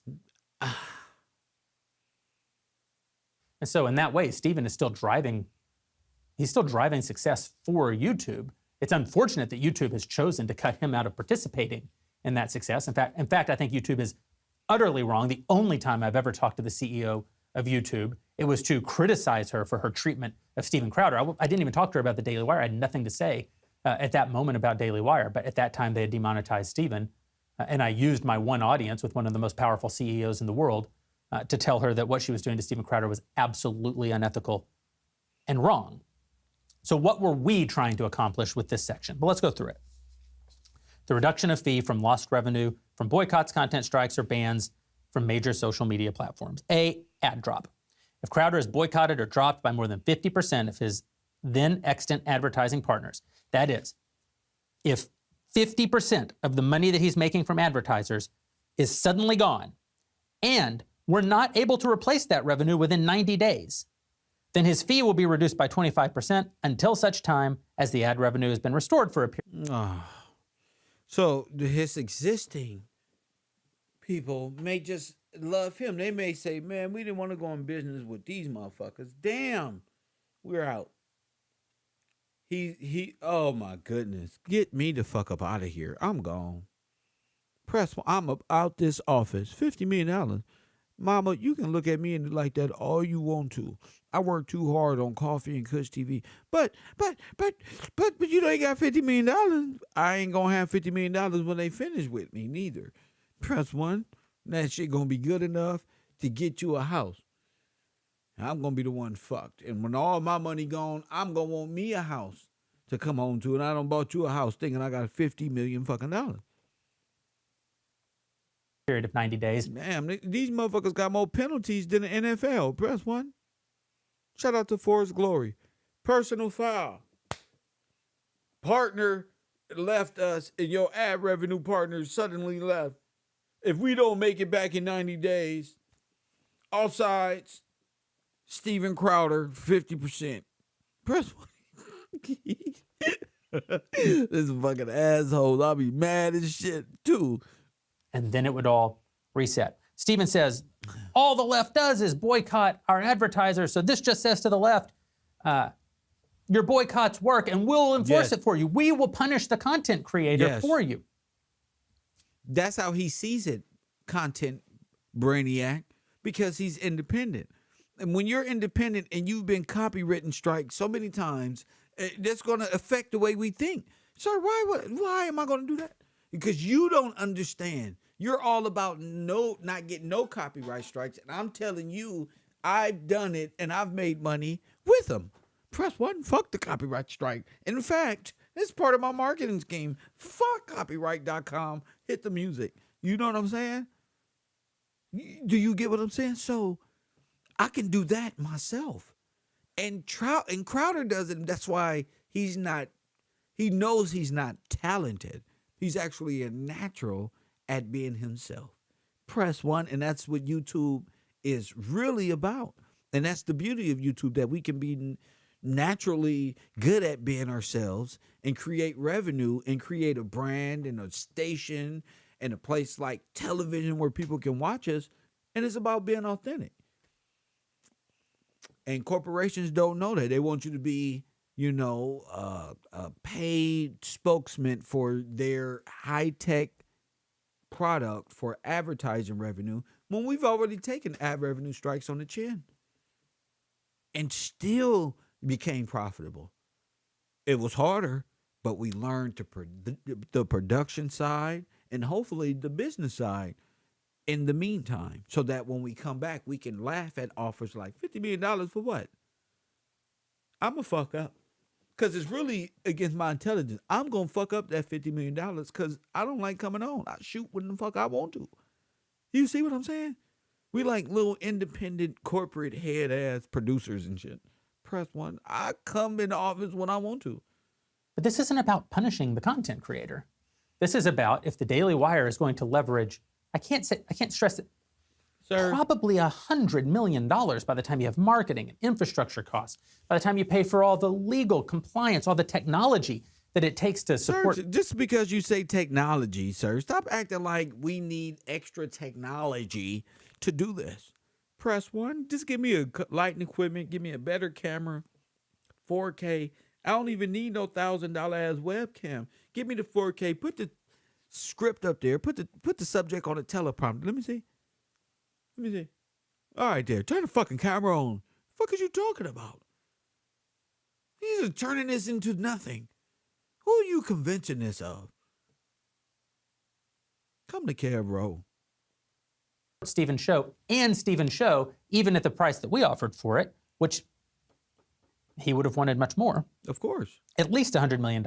I told you. I told you. Obviously, if the show makes dramatically less money, well, then Stephen has to make less money because we're making less money. And I brought this up to That's Stephen. non-negotiable, and it's not, bro. You have to show this. The whole part of business and being an investor is you take. The thing about CBS and Fox and all of these big tycoons is they took risk versus reward. Not everybody gets signed a record deal, get a hit record, and becomes profitable. Actually, record companies lose money. Fucking with a lot of these artists. Press one. And the same token, you will too. You can't just be a fucking guy filled with money, ready to throw it around, and then get tight ass when real talent, a natural, comes and say, hey, this is what it is. A motherfucker thinking, yo, you CBS, remember? Oh, you're not?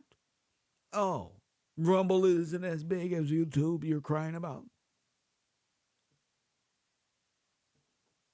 You guys prop yourselves up to be these high class people, and then when it's time to move, you get hit with a person like an entrepreneur who on this independent shit. It's like, damn. So you think we're getting over on you? I know you're getting over on me. First one, I'm not signing that deal. Stephen on the phone, and I said, Stephen, if your show, if we guarantee you $1 for your show, and the show makes $1 in ad revenue and $1 in subscription revenue, then how does the money work? Well, it works that $2 come in, you get your guaranteed $1, we get $1. What do we do? What do you do with your $1? Well, you produce your show and you pay yourself. What do we do with our $1? Well, we market your show, provide all the back-end infrastructure, pay for the 250 plus humans who work to make all of this. Stop making up stuff. Because you're giving a hypothetical. It's more like you're going to give him $50, $50 million minus all of the fees you already got lined up in your fucking closet. Press one. Meanwhile, we're going to collect $200-300 million of ad revenue. And then we're going to use you to create a whole nother being of somebody with your same bullet points. Probably like Kevin Samuels. Press one. And we just get pearly things to say what Kevin Samuels says. Drive that with algorithm and make it appear we don't need you after 2 years and about to renew your contract. Right, Brian King? Oh, well, you know what? How about you just slip and fall, fucker? Press one. How about we put our insurance whackman on you? How about that one? Piece of shit. Press one. You're not going to renew with us for $25 million? Who wouldn't? People at Burger King would love $25 fucking million, right? No, I don't want to be a slave anymore. Finally, let me off the bed. Oh, you know what? I think I found more fees. You smell that? I smell fees. I think you need to resign because the fees that you're reoccurring right now. Yeah, I smell fees. But when your kids want to go to college, okay, I smell a fee. Okay, you said no. Okay, those are fees. Okay. What the fuck? Get out of there. Fucking Candice. Shit.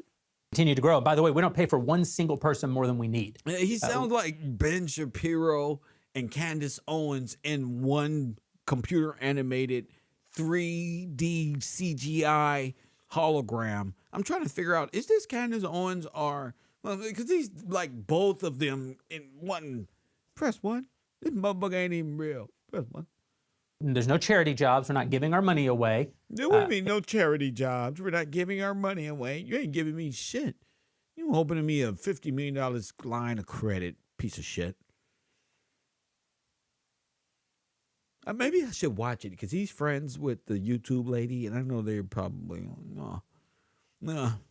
If anything, we're understaffed by 50%. We ask more of our employees than any other company probably in America today. We drive people incredibly hard because our resources are limited, because we're trying to... So you're running this YouTube slave market over there. You drive them hard because everything is so limited. Well, where are you going to come up with $50 million plus? $130 million. Come on, bro. You appealing to too many sides. At one end, you some high-class Telsa driving ass piece of shit. And then on the other hand, you're begging for funds from an African program. I don't know how to take this. Accomplish so much for our values, for our movement. So we pay for that out of our dollar. Jewish people, excuse me to my Jewish friends, y'all so good at playing victim while playing asshole at the same time. Like, why are you being an asshole? But this is what happened to me. But this is what happened to me. No, you just hit me. Why did you do that one? But one, oh, fuck, man. And then we pay ourselves. But that's how it works. I said, if the next day one of the dollars, the ad dollar, goes away, now what happens? Should it be that you said something on your show that caused that $1 to go away? See? You piece of shit. All I see is slave in this. I knew he was looking for a reason. Well, Mr. Kevin, you're going to make ad revenue go away. I don't have ad revenue. Fuck is wrong with you? I created this. You can't approach me like you do the rest of these internet babies. I'm not born on the internet. I'm not looking, oh, this one and that one. My base is FUBU. For us and by us. Press one. What's wrong with you?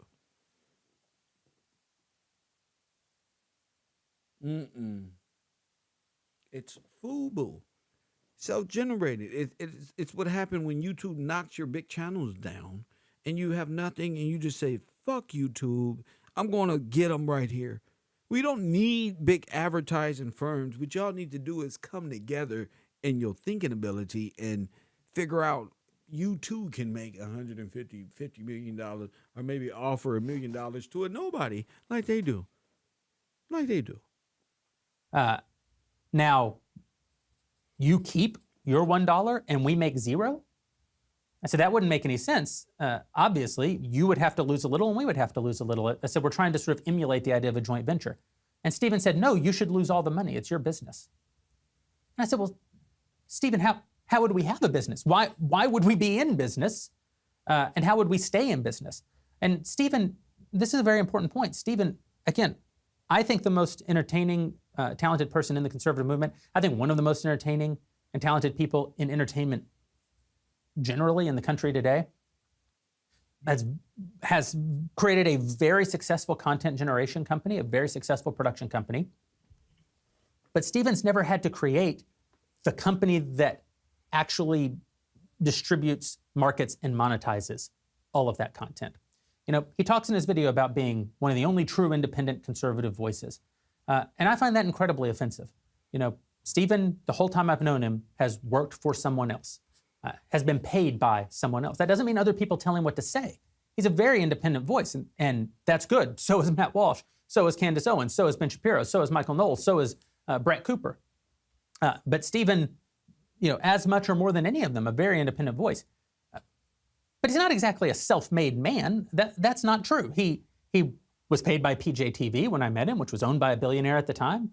Then he was paid by CRTV for a number of years, which was owned by a billionaire at the time. Then he was paid by the Blaze, which was subsidized by a billionaire, until Tyler Cardon, one of the real genius businessmen in our movement, turned the company around and made it profitable. During all of that time, Stephen drove a ton of revenue. He's incredibly valuable. I'm not suggesting that he wasn't driving value. He was. I'm only saying he didn't have to build all of that. Shut the fuck up. So you see his value. You mean build all of that? Those are by people who are already in that field. You don't have a talent at all. You don't even have a talent. Like, what do you do? It's always like, what's the guy Skip Bayless who never had a career in basketball, telling all the basketball players, talking shit. You know, these people come from money, bro. But when it comes to like being a human and recognizing an alternative view, especially from an independent YouTuber who can turn down $50 million because they're self-made. Again, the difference is in the urban community, you don't need nobody else to become profitable on YouTube. I don't have to go click up with other dudes because it's cool for the time, because they all clicking up and making good money for the time being. You get what I'm saying? I don't got to go show my face here, do another appearance over here, set it up over here, go do this over here, go do that. No. I like my rest. Plus, I like to do things myself and and learn it step by step, you know. So as transition happens, people can walk during a transition. There isn't a YouTuber shouldn't be like, oh yeah, I'm a basic guy and I got 1,000 subscribers, and then out of nowhere, like Pearly, oh, I got over 1 million subscribers out of nowhere. Oh, how did this happen? Oh, I'm just so popular now. No, you're fucking not. What? How did this happen? I don't want to live. I never wanted to be part of the in crowds at school or even on this goddamn YouTube where the fantasy is real, because once the veil is lifted, okay, the same people with millions of subscribers be in dire situations. Okay, because most of the time it's just selling dreams, big scheme, pyramid ass, COINTELPRO ass talking points. But I digress. He didn't have to think about it, and he didn't necessarily have to be profitable. And he doesn't know for a fact that he was profitable. Sir, he was profitable. You're banking off of his profitability as the fucking scoundrel you really are. Press 1. If not, you wouldn't even sent the $5 million. You would have sent over a bunk ass Andrew Tatum contract, or bunk ass Candice Owens contract. You wouldn't even send over that big ass, and you already admitted, sir, that you know it was going to eventually cost you an upward of over $100 million. So please, you already undercut it. And there's no level of, don't disrespect me with that stupid ass $50 million contract, knowing I'm over here killing shit. They got me fucked up. Get him on the phone. Sir, peanut head ass. That's why you know damn well this $50 million, you know what I'm saying? That's me reenacting the moment. Because, as he has said very publicly, all those companies, none of them really shared all the information about what was happening with them. So Stephen feels very certain that his show was always profitable, but he doesn't know that his show was profitable. But you already admitted it because you're tapped in, sir. And even if it was, what became of that profit? Most of that profit almost certainly was reinvested into growing the infrastructure and growing the technology and growing the marketing and growing the... And then they all tanked after growing the technology and growing the marketing and growing the... That's not our fault, what y'all doing. But you're not finna use me to create other me's and put my face all... Come on, bro. Compliance. That's how business works. Stop acting like nobody know what business is. In a simple entrepreneur, business is me. I'm the talent. I'm the natural talent. This is business. You want to invest in what's this? What's this? Oh, no, you're going to penalize me for everything I do already naturally, and I found a way to stick it through. That's not even a problem to me. But it's a problem to you because you're throwing $50 million in my face. Fuck out my office. And if you're the Daily Wire, we're a very successful company by conservative media standards, and we're a tiny fraction of the smallest legacy media company. If we're going to make one of the biggest investments we've ever made in talent, which is what we were offering Crowder here, an amount of money that puts all of our investments at risk. I mean, if it doesn't work, you're not going to be able to make that kids' entertainment content. You're not going to be able to make that those. Yes, sir, but you already know. Now you're going back to the $50 million contract when you already said you knew you was going to be spending an upwards of $120 million and upwards of over $100 million. So what you're saying is really some greaseball chitter chatter because you've already said. So why are you bringing up kid shit when your offer was $50 million when you know you're going to have to spend over $100 million? Look like you're going to have to get rid of the fucking kiddie production. High talent here, baby. Press 1. You want Charlie Sheen? You got it. You want what's his name? Ben Affleck of the conservative movement? This is what it is. I like the way y'all get down over there. Movies and TV shows. You're not going to be able to continue to do things like sue the federal government to stop the vax mandate. You're not going to be able to do things like deploy investigative journalists to Virginia where they uncover the Loudon story. That you know what, Brian? We're going to start our investigative journalists, and we're going to, Brian, call me because we got a lot of work to do, and Taj, Teresa, Amanda, and all of my fraudulent maniacs are ready, and they need to be trained up. Press 1. They need to be trained up. Investigative journalism, Columbo style, that's going to lead to great credentials and a great starting point for others to come and be weather girls right here at the road. Press 1. Just the course of a gubernatorial election. All of that takes resources. When you leverage 50, 60, 70, $100 million. Sir, shut up. You're taking an enormous risk. You're putting all of that at risk. You don't do it cavalierly. You do it. Sir, everybody take risk, sir. Do you think the movie Blade thought they was going to generate that much money? No, sir. Sure, you can lose money, but we ain't lost no money yet. You're going to own this until. Press 1. What the fuck is you talking about? You're going to make your money. You're going to advertise us all together. Watch Candice Owens. Watch Kev Gills. Watch Peanut Head Ass Ben Shapiro. All right here on Spotify.com. On right here. Red one. So stop acting like you ain't finna bank and Burger King ain't finna pay you $3 million here, $4 million here. Staples ain't going. You know what I'm saying? That network of connections of how to do that is already in place. Because you believe, and I do, that Stephen is worth it, that he's incredibly valuable. Okay, then. But it is still a huge risk.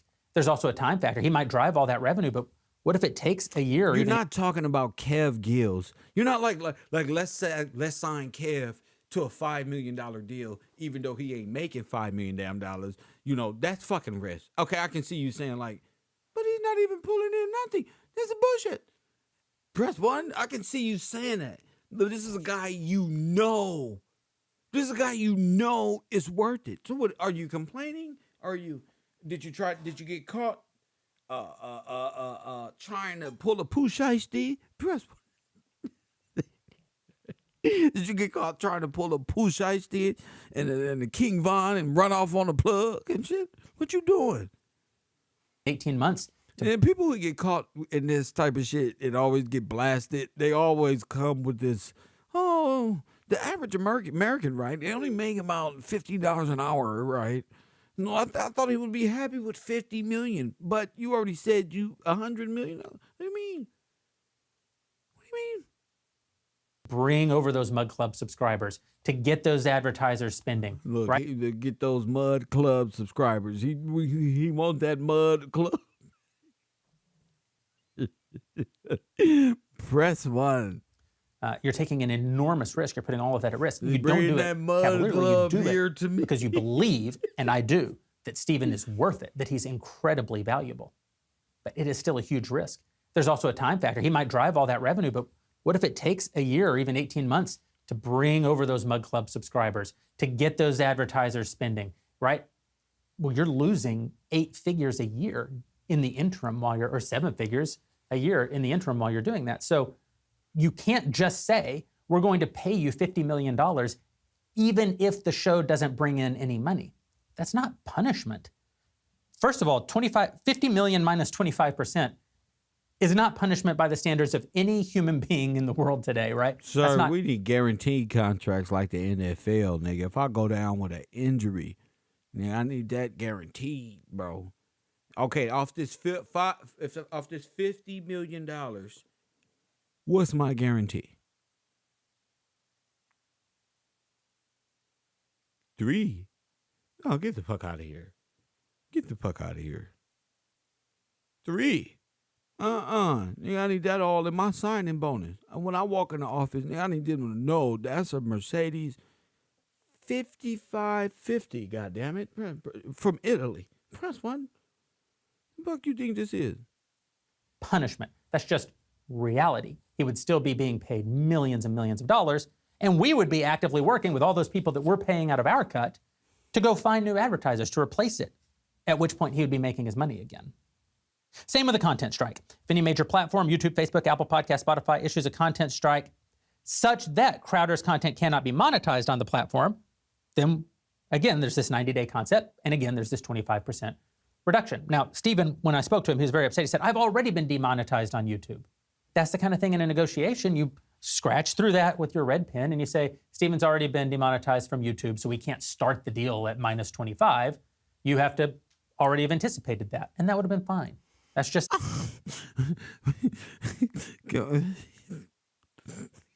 You better have already anticipated that, bro. Know what come with it. That's just a very common... But if he were making a significant portion of his revenue on YouTube and he lost that revenue, it's not punishing him to say you will make less. We're all going to make less. The real punishment would be if we took all the hit, continued to pay him guaranteed money whether his show makes money or not, and then we lose the business as a result. And now no one pays Stephen anything, and no one releases Stephen's content. He has to go build it all from scratch in crisis. No, listen, bro. That's why I said don't even look over here. Just know you're gonna break yourself fucking with me, because I'm for sure getting a sign-on bonus. I'm finna call my grandma. I just signed a deal. My rap career just took off. Press 1. My CD dropped tomorrow. Press 1. I'm in the studio right now. Press right now. $50 million right now is dropping tomorrow. Bling Bling Part 2.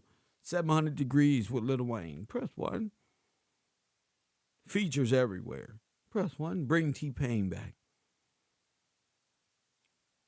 But no, that's not my $50 million. Ban. The Crowder content cannot be released on any of the major platforms because of his content being banned from those platforms.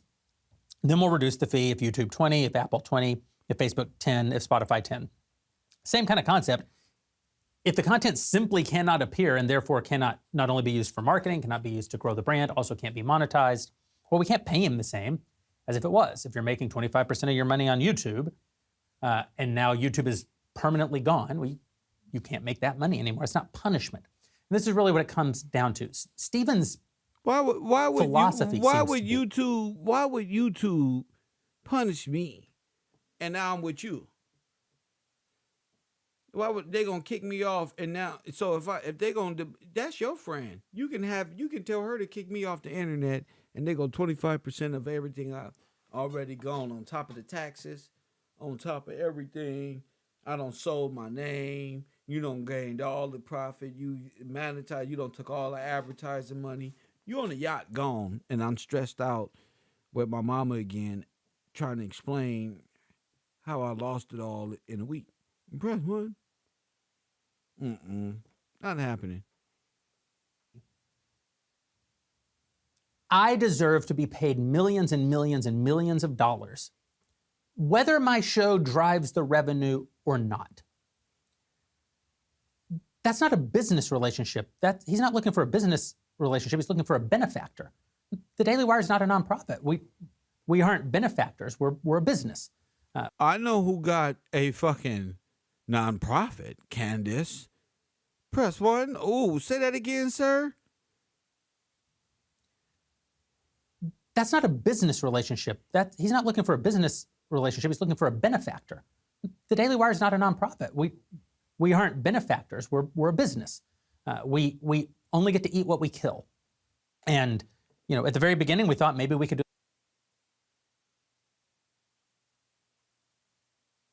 You only eat what you kill. Uh-oh. Press 1. Which brings me, let's hear this again. Relationship. He's looking for a benefactor. The Daily Wire is not a nonprofit. We aren't benefactors. We're a business. We only get to eat what we kill. Press 1. We're a business. We only eat what we kill.